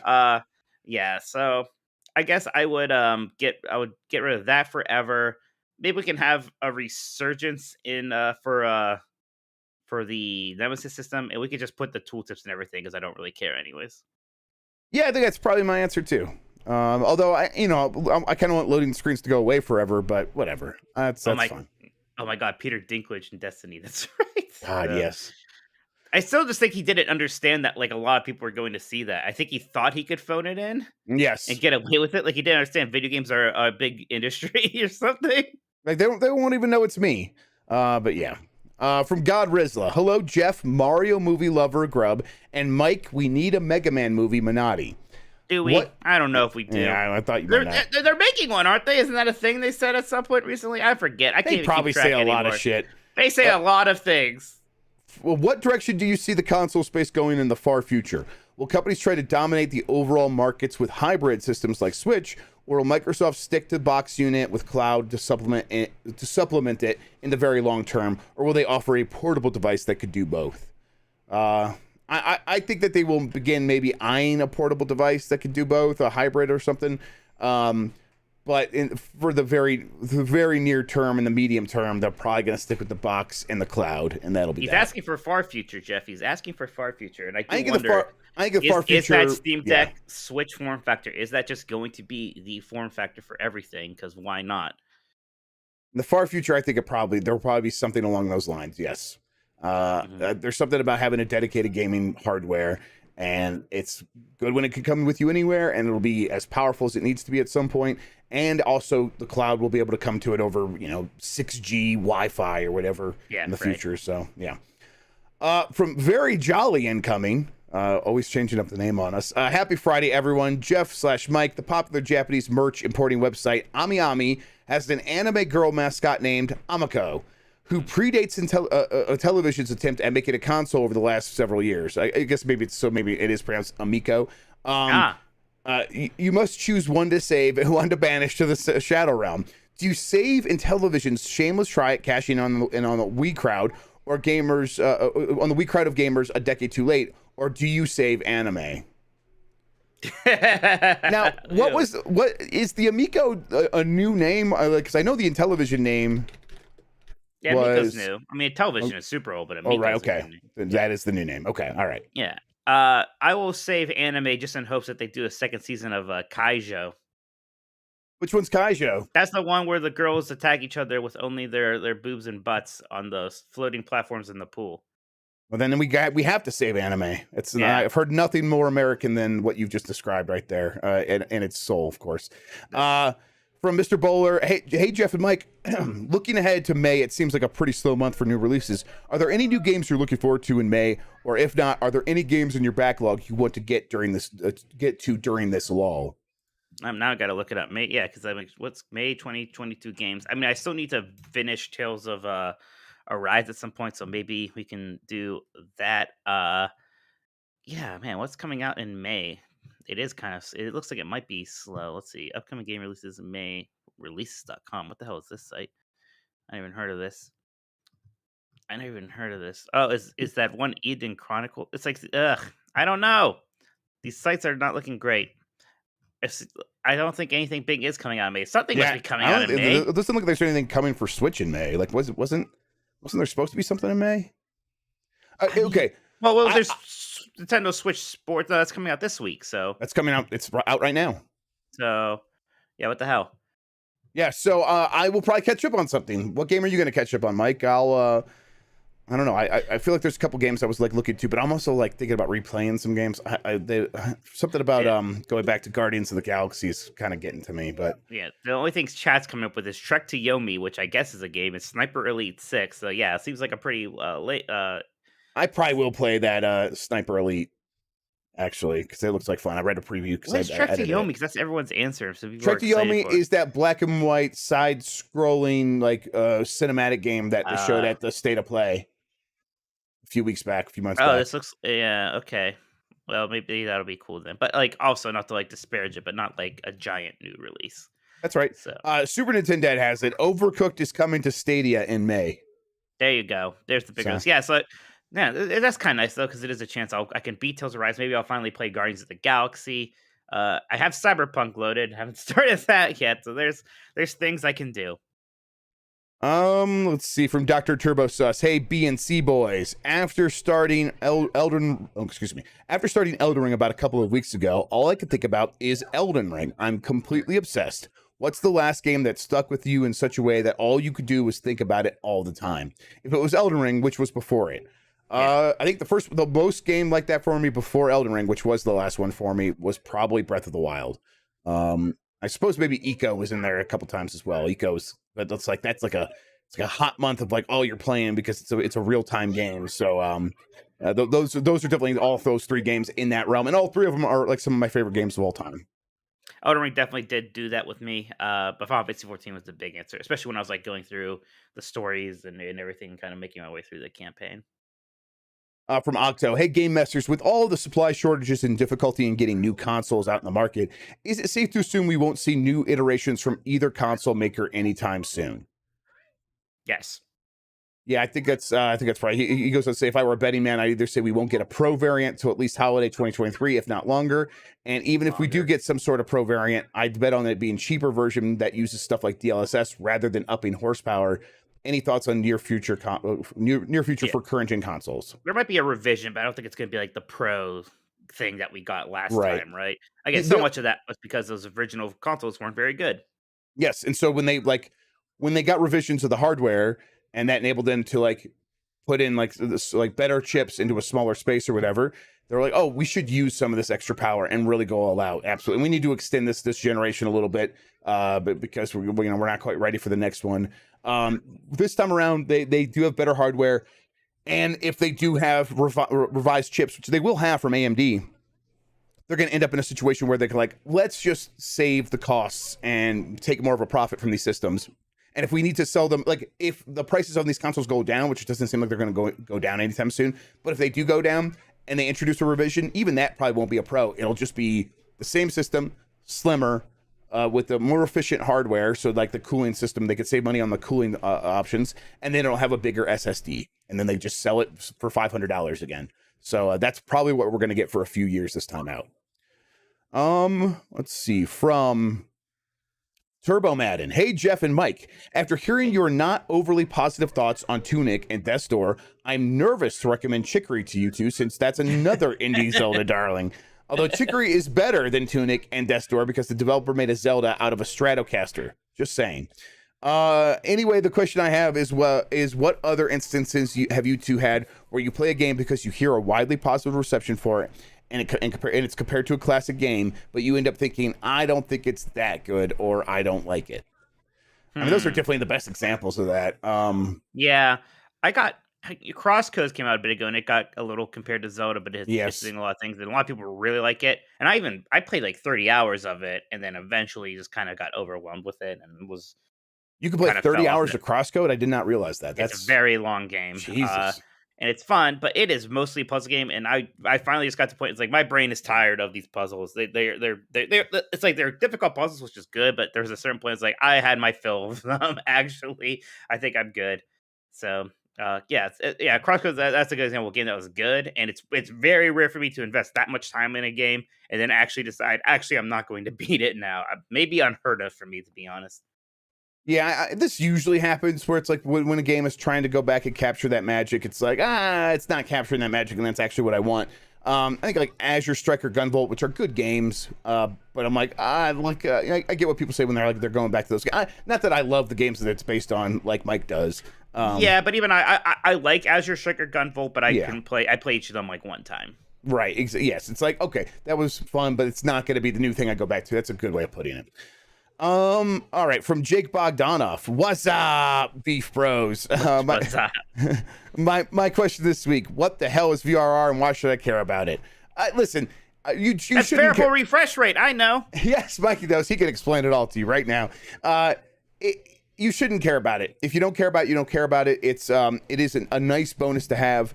If you have the money you spend on a TV and you bought these new gen consoles, or if you have a nice new graphics card, it's very good at making games that run at a consistent frame rate look like they're much more consistent. And if you're someone who's bothered by that, then you should investigate it. If it's something you've never noticed, don't stop trying to like figure out what it is, because you might start noticing and then you'll have to pay all this extra money just to like stop noticing it. So don't worry about it. When you get your next new TV, it almost certainly will have all these features baked in. So don't worry about that until then. From One Up versus CPU, Jeff says he only eats cheese on pizza, but you're the beef and cheddar boys. Is Arby's cheddar sauce okay, or should you actually be the classic roast beef boys? And how do you feel about the red ranch and onion buns?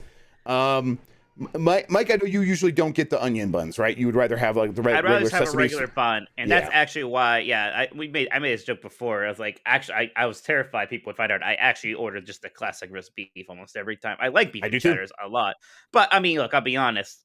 You have to make some health concessions, and putting a dollop of cheese sauce on your sandwich is maybe not always the best thing for you. Unfortunately, it's delicious. I love it. And it's also just such a good name, the beef and cheddar, not beef and cheddar, the beef and cheddar. We don't have time for those other two letters, Jeff. We got places to be. We got our beef and cheddars in one hand. It's the internet. We're busy. Yeah, exactly. It's the internet and we're busy. And we've got our beef and cheddars. That's right. I also usually get the classic roast beef. From Ezipsis. Hey guys, have you ever been to Australia or considered traveling here? While we don't have any Arby's and we house a ton of spiders and snakes, we do have Team Cherry, koalas, kangaroos, and the Great Barrier Reef while it still exists. If you do, come down to Melbourne. It's the best city in Australia. Don't go to Sydney. It sucks. All right. We got Australia beef on the show, finally. Yeah, I was laughing because Monkey Island 4, like the bad guy is just like this Australian stereotype of a man named Aussie Mandrill. Right, I didn't know they didn't have Arby's there. That's sounds kind of like godforsaken land now. Yeah, God has literally forsaken your lands and denied the blessing of Arby's. I've never been there. I would go there. I'm very afraid of spiders. I want to go there. I always like the idea of traveling that far and still going to a place that is relatively a lot like where I am still. In a lot of, you know what I mean? Yep, absolutely. When I have flown out that far, I've gone to places like Singapore, and it's like, okay, this is very different. This is neat. Yeah. It would be like, you're right, it would be weird. And then like you go across and you see a McDonald's and it looks just like a McDonald's, and like it's not even like a fun weird McDonald's. Maybe it is. It's not even a fun weird McDonald's with like squid ink buns. Yeah, but I want to hear from the people of Sydney. Why do you suck, according to Ezipsis, and why is Melbourne better? Is that true? Hey, we'll look into this. From Major Blazer, not a question. Just want to say I hope you gentlemen have a good fucking day. Wow. I gotta say, Mike, Major Blazer was very upset when you weren't on the show yet. He was he was panicking, jonesing for you. Yes. Wow, that's good. Well, who can blame him? From Jedi Moss 4, it's Friday, which means the Halo community continues to be miserable over what Halo Infinite is and isn't doing as we approach the start of Season 2. Was it a good idea for Halo Infinite to have gone the free-to-play model, or did the market leave them no choice but to go this route? I mean, I think it was a good idea, and they had no choice, and it's not like they've handled it the best, but it was still the right choice. I mean, I think the game is doing better now than it would be if it was like only in Game Pass or the $60 purchase that you would have to make. So yeah, there was some like weird thing with like the Season 2 trailer, Mike, apparently, like where they briefly went over to some company logo and then came back. I didn't put it in the news rundown because I didn't fully understand it, but it just sounds like there's a hot mess happening over there still. So why is this about a company logo? Oh, like they edited the trailer poorly or something? I don't know. Maybe like their vMix website that they use to like run their live streams or something broke down halfway through. I like I said, I don't fully understand what the problem was with their stream. It was a story teaser for the season is what Feed Me Fafita says. But yeah, I'm at a point where I'm just waiting for that stuff to come out, and I'm not paying too much attention. Once it's here, I'll pay attention again, and we'll take it from there. Yep. Okay, let's see. From Winnie, any idea when or what the next subset games FTL Into the Breach game will be? In a non-COVID timeline, one feels like it would be very close. Yeah, I agree that it feels like it should be close, but I don't know. They definitely have the sort of leeway to take their time because FTL and Into the Breach both sold very well and probably made them a lot of money. So the Breach was a while ago now, it feels like, right? Yes, it was, yeah, yes. You think we'd be hearing something at some point here. But if you haven't played it, you should go play it. And if you have played it, you should go play it again. Maybe that's what I'm going to play during May because got Into the Breach rules. FTL rules too. What if I told you there's a game that's like Into the Breach, but with naked anime teenagers and giant robots? I mean, is it like Into the Breach? Well, maybe I haven't played Into the Breach in a while, but it certainly reminded me of that. But the game is like there's combat and then there's like the story sequences. Right. That's and you can actually choose what to play, and the story sequences, to be clear, are like 80% of the game actually. Right. So. Yes. So I would tell you, go to hell. Fair enough. From Epic Open World. Hey boys, you have probably gotten a million Halo questions, so I just want to ask this. I understand some issues like co-op and Forge are challenging. However, how is it that a game light on maps only has 2 more maps added? Sure, new modes are great, but it is less exciting when it is a map you have played 100 times. They could just spruce up old favorites, and people would love that. Yeah, I mean, I agree. There must be some issue preventing that. Is it because they're prioritizing other things, and so workers are too busy to go? What is the issue?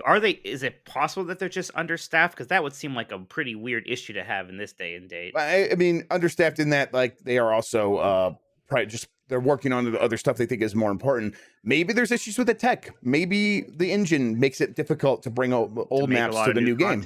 Yeah. So if that's the case, like, that is sort of a fatal flaw with many of these live service games. I mean, Destiny had that issue as well. But like it's when you are a live service game, the whole basis of being a live service game is you put out a lot of content regularly. And if the technology is preventing this huge team from doing that, that's something they need to address. That's like, you need to fix that first. I think, we know Sony is so interested in making live service games. I wonder how much they're paying attention to what's been going on with Halo Infinite. Yes, probably a lot. And they're probably like, hey, Bungie, how do we solve this? And Bungie's like, listen, just get behind me. We'll handle this. Because they've been through the hell more than any other developer of that size. Get behind me. Cool. Very, very horny show today, everybody. From Turbo Sean. Happy Friday, Jeff, MVG's /1 fan, Grubb, and Mike, Milk Tank Minotti. And if people don't get those references, they should consider becoming a patron /Twitch subscriber /YouTube member so they can watch our best episode of Video Game Jeopardy yet a whole month early. The screw is in, boys. The screw is in. I keep saying I really want to. I keep feeling like I really want to put it out early, but yes, we're gonna keep it behind the patron wall until probably like 3 more weeks. So, man, if I mumbled more, I would have gotten away with Milk Tank. If I was like Milk Tank. Yes, yeah, that's the problem. Is you're too eloquent, Mike. You're too. Yeah. I agree with that. My question this week is a follow up to something that happened last week during the show. Jeff, what the hell is your problem with The Offspring? Did 90s punk rock kill your parents in a dark alley, forcing you to take up the cape and cowl as a sad dad? At the very least, you have to make that Crazy Taxi and All I Want go together like peanut butter and jelly, like beef and cheddar, like me and Crystal. What gives, man? I don't remember being this harsh on The Offspring. I was just like, I listened to them too much, and they were everywhere in the 90s. Every game they were all over MTV. They were just constantly everywhere, and I very much got over The Offspring. They were like sad dads at a certain point in like a pathetic sort of way. Where it's like, oh, they're still trying to rock like in that specific way that is very like they're young. Their music sounds very young, and then you look at them, and it's coming out all these old faces, and that bothered me. But that's very judgy. So I'm ready to be over this and to accept The Offspring back into my heart. Maybe it's that I have my own offspring now. I can't deal with these dads. That's what it is. All right, from Hosp. Hey, yo, beefy, cheesy men. Are there any smaller, lesser-known games you are excited for coming this year? I'm very much looking forward to Terra Nil on PC. Great to have a spin on the city builder genre, focusing on ecosystem regeneration instead of pure world exploitation. Yeah, actually, I played that Terra Nil demo. It seems pretty interesting. I want to see how it all comes together in the end, so that like if it could support like a long-term play. Because what I played was like, oh, this is cool, but it's like, oh, am I done after 5 minutes? Like, I hope they kind of have a good progression in there to keep me going. But Mike, do you have any like small games that stand out to you? Yeah, I mean, I don't know how small, but River City Girls 2 is something I'm really looking forward to. They announced that River City Rampage Cross like Three Kingdoms thing that's coming out in June. Yeah, or weird. something. Right. That looks neat. Well, so like the Kunio-kun games, which that actually is called in Japan, there's like a sub-series of those where like all those high school kids would put on like a play and they would be set in ancient Japan or whatever. So like there's precedent for that. But now it's just like straight up tied in with Three Kingdoms. So fun. It's a game that actually just came out recently, or I think it came out recently. It's called Trigun. Not Trigun, Trigon. Isn't Trigun an anime? Yeah, Trigun's an anime. Trigon Space Story. And it's actually, it looks like a slightly bigger budget FTL. So it basically is just FTL, but there's more going on, and it feels like it advances that story a little bit. So yeah, I actually just downloaded it, and I'm gonna play it probably on the Steam Deck a little bit this weekend. So that's the one I'll try. I've heard good things about it as well. So if anyone else wants to try it out, it's probably a safe bet. Okay, let's see. From Beef Hammer, happy Friday to everybody's favorite games journalist, and also Jeff. Lots of big gaming news this week, but none of it as big as the announced Game Mess versus Windows Central Halo tournament. Are you prepared to show Windows Central that all of us in the Beef and Cheddar Armada, are pro esports level players? I'm ready for that. I don't know about Mike. That's what I'm worried about. What time is that tomorrow again? I think it's next weekend. Oh, next weekend. Well, never mind. Because it's like in May, because it's not May tomorrow. So yes, it's next weekend. Mind. Well, I'm gonna practice. Is what I'm gonna do. I'm gonna practice. I'm gonna get real good between now and then. All it takes is a week, right? So yeah, that's how that works. Yes, I'm ready to show them. From Vince JC, hey men, and the men's in quotes. So I don't know what that means. But fair enough. I was flattered, and now I'm not. Jeff, are there any plans for your new house key to be a keyblade from the famous video game series Kingdom Hearts? And Mike, just how are you? There are many plans for this. Yes, absolutely. Jeff showed me a fun video of somebody edited the scene where Anakin and Obi-Wan attack Count Dooku from the beginning of episode 3, but they just edited it all to be Kingdom Hearts, and it was very good. I was very pleased with that. I actually thought it was really well made. So like the best was when they had Palpatine say heal. God, it was good. Those Keyblade sound effects are pretty good, Jeff. You have to give it up for the sound design in those games, at least. When I started noticing that's what they were using, I'm like, oh yeah, okay, yeah. There's like, this is pleasant. All right, from Nick Turbo, do you think the map game bubble has popped or will pop in the near future? Like, it feels like it popped a little bit, right? It feels like it did, but I think feels can be deceiving here, right? Because the big marquee map pick game again is Horizon Forbidden West. Everybody's like, "Wow, poor Horizon," but and then it like still sold incredibly well. It's still doing very well. There's going to still be a market for that. Like I don't think like the next Far Cry game is still going to be a map game, right? True. Yes. No, it's not. So maybe we're going to see a shift away from it a bit. So I don't know if it popped, but I think it's deflating. Right. I think yes, it's definitely there's a somewhat of a downward pressure on it. It'll still kind of chug along as it has been for the most part, though. From Gerbear, hey guys, Microsoft bigwigs like Satya Nadella and Frank Shaw were talking about the Series X/S taking market share after Microsoft's results this week. Presumably, some of this is because PS5s are rarer than hen's teeth. Do you think there's any chance Sony will issue some sort of statement explaining what's going on with the PS5 supply to try to squash the increasing speculation about why they can't get as many consoles on the shelves as Microsoft? I mean, they might say something whenever they do earnings, but otherwise, I don't know if they're going to say anything. I think there's a small chance they will have to address this when they get asked a question about it during an earnings call. But even if they do, they'll probably just be like, it's the same headwinds that everyone else is facing. We just maybe had one more issue. Like we had like one or two more parts that caused some kink in the supply chain.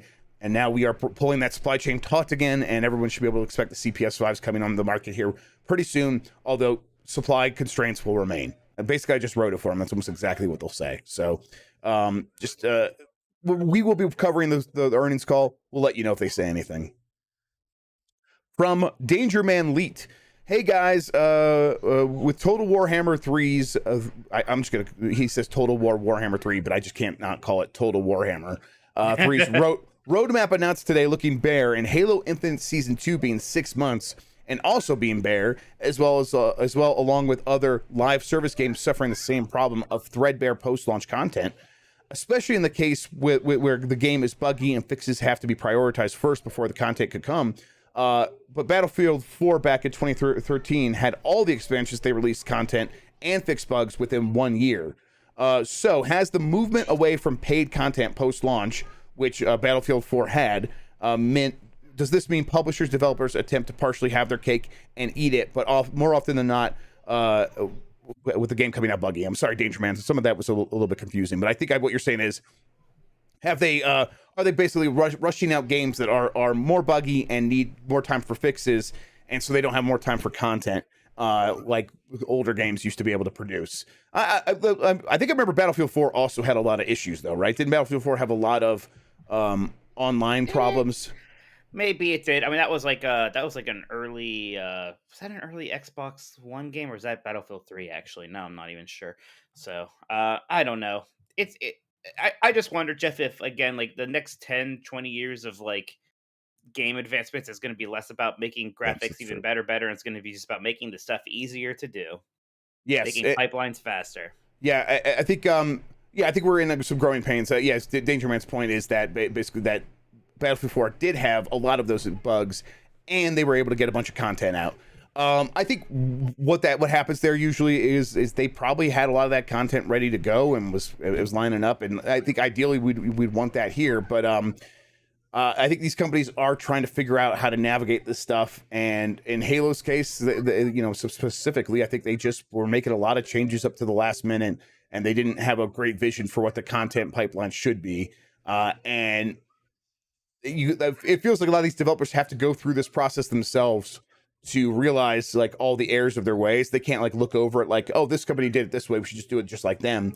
They sort of have to like just learn all the hard lessons the hard way, and it causes these games to have a hard couple of first years. So hopefully we do get over this as an industry, right, and we figure out these pipelines, and that is what we like. That would maybe be the story of this generation, and we come out the other side, and most games are live service games, and most games like start having pretty decent launches after that. From King is Overrated, happy weekend, Beef and Cheddar boys. Question for this week is simple: which do you think is most likely to happen in 2022? PlayStation announces PC port for Bloodborne, or Spider-Man / Xbox announces a new acquisition / Hideo Kojima, or ZeniMax Media, any of their studios announce next game. I'm sorry, or ZeniMax Media or any other studios announce the next game. Okay. The most likely for 2022 is, I think, probably, I mean, Bloodborne on PC, or maybe even Spider-Man on PC is the most likely of these, in my opinion.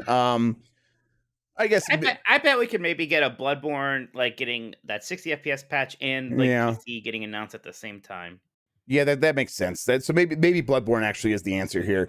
Although, another Xbox acquisition does feel like it could happen at any moment, but they probably are going to cool off a little bit until... Yeah, they're getting more scrutiny than I think they thought they would even. Absolutely. So if they do it, it might be a slightly different kind of acquisition, maybe not a game They had to probably get on the other end of this Activision one first, and that could take a little bit. And that could take, until June, right? They said June of this year? Is that when that deal was supposed to be through? Remember. No, maybe it's next year. It's next year. So yeah, that's a long ways off.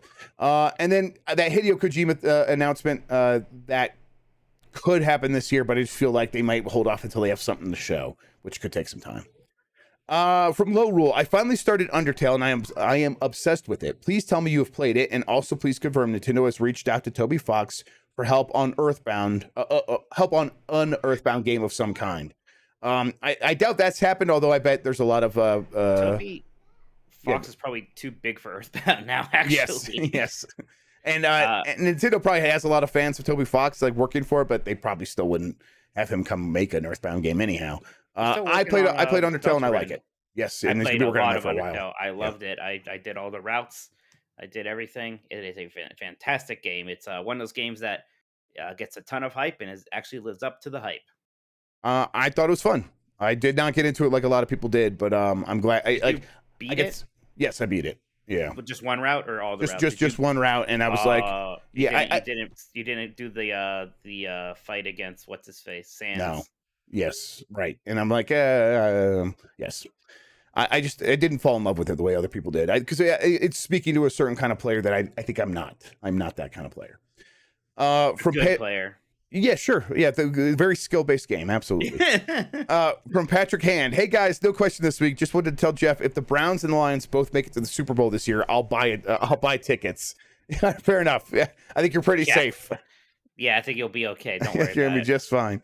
You should just make a bet that they'll be in there right now, and that'll easily pay for all of your tickets based on the odds for that to happen. Keyworks, sup boys, not sure if you got to it anywhere, but where are these Mandalorian MMO rumors coming from, and is there any smoke here? Thanks, y'all. That rumor's been off and on for forever, but most recently Skullsy, who is someone, I think a YouTube creator, put out a tweet thread about that. I don't necessarily believe that that's what they're working on over at ZeniMax Online. I understand, like, yeah, let's make a Mandalorian game. It's weird to do that instead of like, let's make, basically Jedi Fallen Order, but with a Mandalorian. Like that would seem like the avenue for that kind of a game, but what do I know? Right. I mean, I think it's like Mandalorian's going to be a class in a lot of different games, like probably in Ubisoft. Ubisoft's like open world game. You'll probably be able to play as a Mandalorian, but maybe someone got really excited because like there are clans of Mandalorians. They're like, well, that multiplayer potential, and yeah, it's weird. And then finally, John 5 Alive. Howdy guys. Would you rather fight one Jim Ryan sized Phil Spencer or 10 Phil Spencer sized Jim Ryans? Well, I don't think there's that much of a discrepancy in size. I guess the one instead of the many.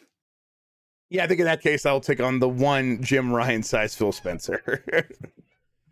Okay, that does it for the questions. Did we get any more super chats, Mike? We got a few more here. Radu Pericol says, "This is the Sony chart. Please put me out of my misery." Yeah, listen, I get that they have to explain it somehow, and Microsoft did a similar chart, although it was much simpler to look at. There wasn't like 5 options for every single thing, and then like 6 different columns and all that stuff. But still, it just feels overly complex, needlessly complex. What are we talking? Is this for the PlayStation Plus thing? Or? Yeah, this morning they put out a conversion chart where it's like if you have like a thing for like sleep. Yes, if you have a thing for like 1 month of PS Plus, that transfers to like 16 days of PS Premium. But if you get PS Plus like extra instead, you get 21 days, and then like there's like it all like converts in different ways. And like for every single denomination of that card, they have different days for different tiers. So it's a very confusing looking thing, but whatever. It answers questions that people will have. So whatever. Any other super chats, Kyle Mike? Kyle Martin says, more like the beef and deception boys. Wow, because I don't get a beef and cheddar all the time. Like, look, I also like the chicken bacon and Swiss. Chicken bacon and Swiss boys doesn't exactly roll off the tongue though. Yeah. Toadpack Shakira says, "Hey, if I buy one/both of y'all these curtains on Amazon that are beef themed, would you let the beef curtains hang behind you?" I'm gonna have to actually say no. I don't even think they would really work on my. I pay a lot of money for these fancy shutter things, so I'm not gonna cover them up with beef themed curtains. I'm sorry. I'll say if you give me a beef shower curtain, I'll put it in the shower in my new basement. So there you go. Oh, dang it. Now Topac's going to start liking you more. Yep. That's impossible. I get it. I understand. Ariel Delgado says, your guys' thoughts on pineapple on pizza. In my opinion, it's good, but without ham. It needs to be jalapeno, sausage, and pineapple. The heat, sweet, and salt work well. I don't like pineapple on pizza, but I also don't like pineapple. So, like, obviously, I don't like it on pizza. So I like it on pizza. I will eat it with ham, but I'll try your jalapeno sausage and pineapple one this weekend. We usually order pizza on Fridays, so I'll get it tonight. That sounds delicious. Although I actually not the biggest fan of the sausage they usually put on pizza, but I'll give it a try regardless. There can be some different ones. There are some places around here that do this really crumbly sausage on pizza that is very good. I like that a lot. Next one is from King is Overrated. I'm very excited with the Modern Warfare 2 teaser. They seem to announce the game early. It's just teasing a possible releasing the game early. I mean, I don't know if they announced it early, and they also just showed a logo, right? So I don't think I don't think the game's coming out like surprise early Yeah. or anything. So I actually asked like a Call of Duty, the Call of Duty website, Charlie, Intel, whatever it is. And they pointed out that in 2019, before the pandemic, the Call of Duty team took the game to the draftees for the NFL draft, and I think the name might have leaked at that time as well because the one of the draftees for the NFL draft leaked it. So this is the same exact timeline as 2019, so I wouldn't expect it early. And then last one here is from Raz Tendo. Says, you guys seem to think that work life is okay in US? Exclamation mark, question mark, exclamation mark, read up, ... I don't know where we indicated that, Jeff. I don't know either. I don't think that. I don't think, yeah, In fact, I know neither that. of us think that. I know for a fact it's not okay. Yeah, it's absolutely not okay. So I don't know. Yeah, thank you for Super Chat. I don't know where you got that from. Yeah, Sorry, my wife though. had to go back to work after, like she had a C-section, so she went back to work after like 12 weeks, and it's like, no, she's not ready to go back, but we didn't have a choice. We have kids to pay for, and Maybe their we work joked was getting more about something time and off. it came across wrong. I don't know. I don't know where you got that impression, but thank you for the Super Chat. But you know what? I also will continue to read up, so thank you for the Super Chat. All right, Jeff, that's it for the Super Chat. Did you want to talk about some games that we've been playing? I played Overwatch 2. I did too. Mike, I played it with you. It was fun. That's right. We even played it not on a stream or anything. Yeah. I just saw you were online and invited my group, and you actually joined me. It was so weird. I was like, it wasn't working for me, and I'm like, you know what? I have tried this stupid thing of just, of course, resetting BattleNet, and I turned it off, turned it back on, and there it was. It worked, so I downloaded it. It was during the middle of the day. I'm like, I'll just try it because people are going to be talking about it. And as soon as I booted it up, you're like, hey, join. I'm like, yeah, sure, let's do it. And then we played one round. That's all I've played so far, but Overwatch is a good game. Is I think the key thing. Is my key takeaway. Like right. It continues and always has been a good game. I don't. What makes it 2? I don't know if that matters so much. There's not a bunch standing out to be like, this is Overwatch 2 because of this. But we've always known that. That was always kind of the weird thing with this stuff. It does feel like there's been a lot of upgrades here and there, especially for people who've been paying close attention. I mean, what was supposed to make it Overwatch 2 the most was that big like PvE co-op mode, Correct. and that is taking so long to make now that they are kind of decoupling it so that they can release basically the PvP updates early, presumably by the end of this year if we're already doing betas like this. So it does put them in an awkward spot because a lot of people who come in and are watching me play this, they're like, this looks like Overwatch 1. And it is Overwatch 1. I mean, like, it's, we don't even have to install a new client really to play this, do we? Maybe I forget, but it's, it looks like it feels like it. And people are also very confused about, do they have to pay for this? And the answer is actually no, you don't have to pay for this. This is just an upgrade for everybody in a lot of ways. And yeah, in a lot of ways, it does just feel like this is basically like 2 years worth of what would have been normal updates for Overwatch 1. They're just releasing all at once. Yes, exactly. Yeah, I can understand being kind of skeptical about that. But again, I like Overwatch a lot, and it is fun to have a reason to play Overwatch again. And the stuff that is new seems to be pretty good. A couple of the heroes that they reworked, like Orisa, that is a lot of fun. Bastion too. I like this overall kind of move of getting rid of a lot of the crowd control effects. So there's a lot less stuns in the game. There's also a lot less shields in the game.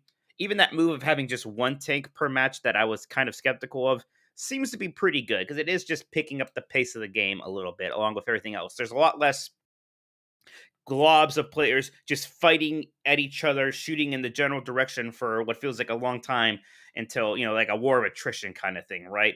There's more people sort of taking their shots and people maybe doing more creative things.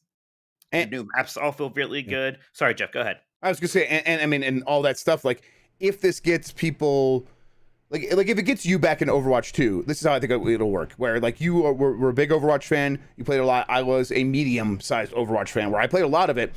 But if you get interested in it again, I'm gonna get interested in playing it again. And I think that cascading effect of, if a couple of people in your friend group, if you're on your Discord, start playing it again, it'll get people back to it. And I actually do want to go back to it in general, and then having a few new things that are like make the game better in terms of like its pacing and all that stuff. Which feels like they've been really focusing on.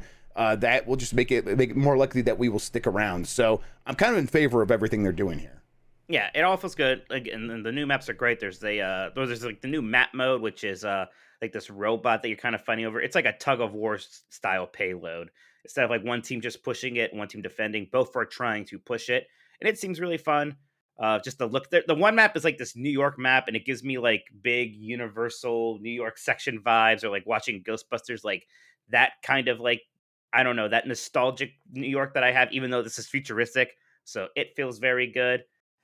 Yeah, like I'm kind of in favor of everything so far. I'm not a big fan of Sojourn, the new DPS hero. I feel like I'm missing something with her. Like I'm just not pumping out very much damage. So, something there I'm not getting. Doomfist as a tank also feels weird to me, but again, maybe something that I'm missing there. But most of it all seems really good, and I'm into it, and I am excited to play more. And honestly, Jeff, like I hope that they just release this. Like, Yeah. it'll be a little weird if there is only one new hero. I understand that. But even if they just have Well, 2 heroes ready to go, just release this and get people playing, because we got to start moving forward with Overwatch here a bit, because it's good. I'll tell you what, I'm not going to want to go back to Overwatch 1 now. it is one new hero, but not for me.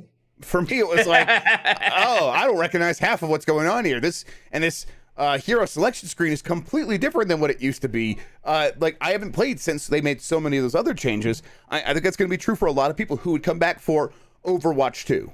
Yeah, but there are going to be a lot of people who have at least been. That's true. Last hero was added so long ago, Jeff, that even me with my big break, there hasn't been anybody new except for this new That's hero fair. Sojourn. I think at least 1 or 2 more would be nice, because Yeah. that's like the biggest thing is new heroes. And if you want to call it Overwatch 2, and you do just come out with a 1 new hero, that might be a bit much. That they'll catch some heat for that. Yeah. Let's see. There's another super chat here from Raz. Yeah, he says, I kind of knew, we got over 70 weeks here, and men usually take half. Yep. Okay. I still don't know why, like, you came at us, I guess. That's all right. That's all right. Yeah, we definitely are aware, and it's my job. Thankfully, we here, GamesBeat, they give us pretty good time off if we need it. And I always took some time off for when we had kids, and like 2 months. So we usually take about 2 months off. So there's definitely some occasions where it's okay, but it's not baked into the law, and most people do not. The vast majority of people here do not get that sort of time off when they have kids, Yeah, let alone anything else. I was getting lunch with somebody, and I won't say who exactly, but like in the middle of lunch, they're getting like a call from like their boss, who was being a real stickler because they just had a baby. It's like, why aren't you back on work today? I thought you'd be back on work today. And he's like, no, not till like this day. And the person was like, oh, and he had to like explain to him why actually his paternity leave still was like valid for these next few days. So yeah, people are just real weird about it. There's also this like that weird macho culture. It's like, I go to work early and like stay late because I'm so dedicated, and then they're just browsing the internet, and they're Right. they're on they're on the chive all day or whatever. Yeah. People do. Child. What a reference, my Jesus. When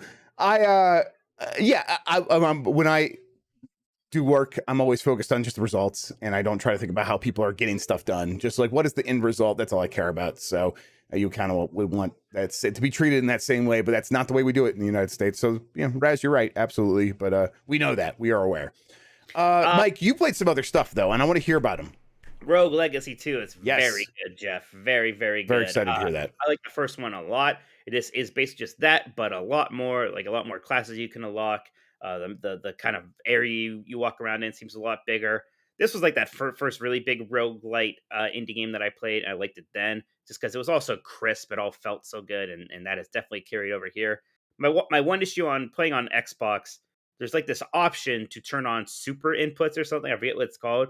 And basically, this is what like gets rid of input lag, but at the cost of introducing some screen tearing, so the scrolling is like less smooth. And again, it's a bummer I have to like make that choice there. I guess I want the faster inputs, but the game itself, the gameplay, it feels so nice. It's so addicting because it's this thing where you're making permanent progression when you die, because you can spend the gold to upgrade, and also when you die, you get to pick one of 3 heirs to play as next, and they'll have like a bunch of random different stats or bonuses, or like what their class can be, or just ran weird things like this person has this thing, so they're blue, or this one has giganticism, so they're twice as big, and just all this fun stuff.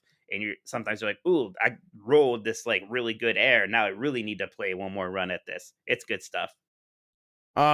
Like I said before, I've never played Rogue Legacy 1, but I really want to. I've heard nothing but good things about it.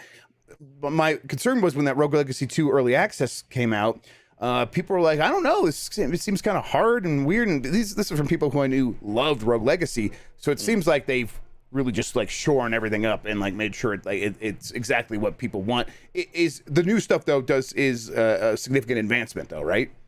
Yes, and they kind of took this one mechanic from, at least the first time I saw was in the Messenger, where you can sort of like double jump only off of like at enemies and like lanterns and stuff, which makes the movement feel really good. Movement feels very good in general. Yeah, Jeff, you need to try this one. Yeah, I wasn't following the early access very much at all. I usually don't, but I know reviews. There aren't a ton of reviews, but it's got like a 91 for the PC version, just from 9 reviews on Metacritic. You will like this game, Jeff. You need to play it. I'm sure I will. So I've been over here ever since you mentioned the chive. I remembered that one time the chive, we used one of my pictures of me at the grocery store sitting down at a table with a bunch of stuffed animals for Valentine's Day, and I had Stephanie take a picture of me, and then somehow the chive got that picture and put it up. It was like a forever alone on Valentine's Day. The chive is... I never went to the chive. I had a friend who did, and we made fun of him. And some like the restaurants and bars around here will play chive TV. Weird. I don't know if you ever seen that. It feels like the way boomers access the internet. Like, oh, there's all these fun things on the internet. Where can I find them all? Well, you go to the chive. Nick Turbo asked what the chive was. That also made me think it's probably for very old people. Yeah, Penny's very upset. I think that bird was poking at my door again. Oh man, what the hell's wrong with this bird? I don't know. I'm trying to figure out, because I don't see a nest. There was a nest that a bird built one time, like on my house, and then they never put eggs there. And I think these birds knocked that nest down finally, but I don't know what these birds are doing. I go out there and I see them. Like, I see them out there. I don't know what they're up to. They might be doing something in my gutters, is my best guess. Well, Mike, you've also played Escape from Monkey Island. How's it going? It's going. It's hard to judge just because I don't have this one memorized the way I have the other ones. I only beat it the one time. So when I get stuck and I get like confused and I find out what the solution to a puzzle is, I get indignant. Like, this is so obtuse. How can anybody figure this out? But to be fair, there are puzzles like that in the other games. I just know those solutions now, so I don't really care. I had to have Nick Turbo Google something for me at some point. It was like, just weird stuff. Like, you have to flip over this manhole cover, and on the back of that is a list of names. If you say these names in the right order to the shop owner at the prosthetic shop, he'll give you a thing of prosthetic skin that you then use on the open manhole cover to make a trampoline so you can jump into the bank. Stuff like that. I was like, oh, okay, sure. But, it is kind of fun in a way, though, that I don't have this one memorized. So it's like, I'm actually having to think and try to get this stuff figured out again. I'm about ready to go over and calm Penny down for a second, Jeff. Do you have something to talk about while I do this? Yeah, something to talk about. Absolutely. So I've been playing Vice Project Doom. Actually, I'm going to mute Mike. Remind me to unmute Mike when he gets back. I think last week, or maybe it was on Nintendo Dogs, we talked about NES games we wanted to be on the NES Switch Online stuff, and I mentioned Vice Project Doom, and everyone's like, that is on there, and because I told a story about how I got it for a birthday, like way after the NES was relevant, and so I never played it, but I always just kind of sat among my toys and stuff, and so I'm like, I should try that one day. So I started playing it, and it's like a shooter where at least the first level is like a shooter with the car, and I'm not sure if it changes after that, but it's actually pretty fun. There's definitely a lot going on for an NES game. You can tell it was a late NES game, but like I played some Vice Project Doom this week. I've been kind of, every time I pick up my Switch, I've been playing a little bit more of it. It's fun. It's fine. I've been playing a lot of random NSO games. I actually played through Super Fantasy Zone, which is one of the newer ones added to the Genesis. Right. That was fun. Had to use some save states pretty liberally, especially in some of those later levels. It got very difficult. And then I was actually playing Dr. Robotnik's Mean Beat Machine. That computer AI, those opponents, they get pretty bullshitty there towards the end. You basically just have to hope you luck into a super combo to put them out. Right. Yeah. It's I don't think I ever played that one. I think I played was there a Fantasy Zone? I'm sorry. I was talking about Fantasy Zone, then I moved very quickly over to Dr. Robotnik's Mean Bean Machine. You maybe didn't catch up with me. No. Fantasy Zone, so Super Fantasy Zone did not come out in the US, which I didn't know until just recently. Yes, but Fantasy Zone was a Sega thing that was on a lot of other consoles. It's kind of weird that we didn't have on the Genesis here, but it was a Master System mainstay. It even had an NES port, a TurboGrafx 16 port, and stuff like that. It's a side-scrolling shooter where you can go left and right, one of those things. But it's very colorful compared to a lot of those. So I haven't started Earthbound yet, Nick. I want to stream Earthbound. I think I'm going to stream Earthbound. I think I'm going to play what's the Sega one that just came out? Something 2, just on my own for fun, so I don't have to stream it. Shining Force 2. Shining Force 2, yes, yeah, no. Yeah, so that's what I play in there. And then, are you gonna play Sakura Wars, the new English translation of the dating sim / a war game Sakura War? Sorry, wait, is that the name of the game? Sakura Wars? Sakura Wars. Yeah, that sounds right. Sakura. Yeah. Is this an official thing? What's happening? No. This is just became very popular in our community. So it is very popular. Maybe I'm considering playing it when I get my Steam Deck. Maybe I'll do something here. When's I think the last one of these came out 2019. It looks like only in Japan. Oh no, it came out worldwide. How about that? They keep making these. Very fun. Mike, I have nothing else. Should we start wrapping up? Let's start doing that. All right. Mike, why don't you tell people where they can find you on the internet? You can find me on Twitter and Twitch at Tolkoto, TOLKOTO. Check out my 90s Disney podcast at 90sdisney.com. We'll be recording a new episode tomorrow that'll go up on the 1st about the Disney Vacation Club. So keep an ear out for that. And Jeff and I will be back on Tuesday for Last of the Nintendogs. Woof woof. I'm Jeff Grubb on Twitter.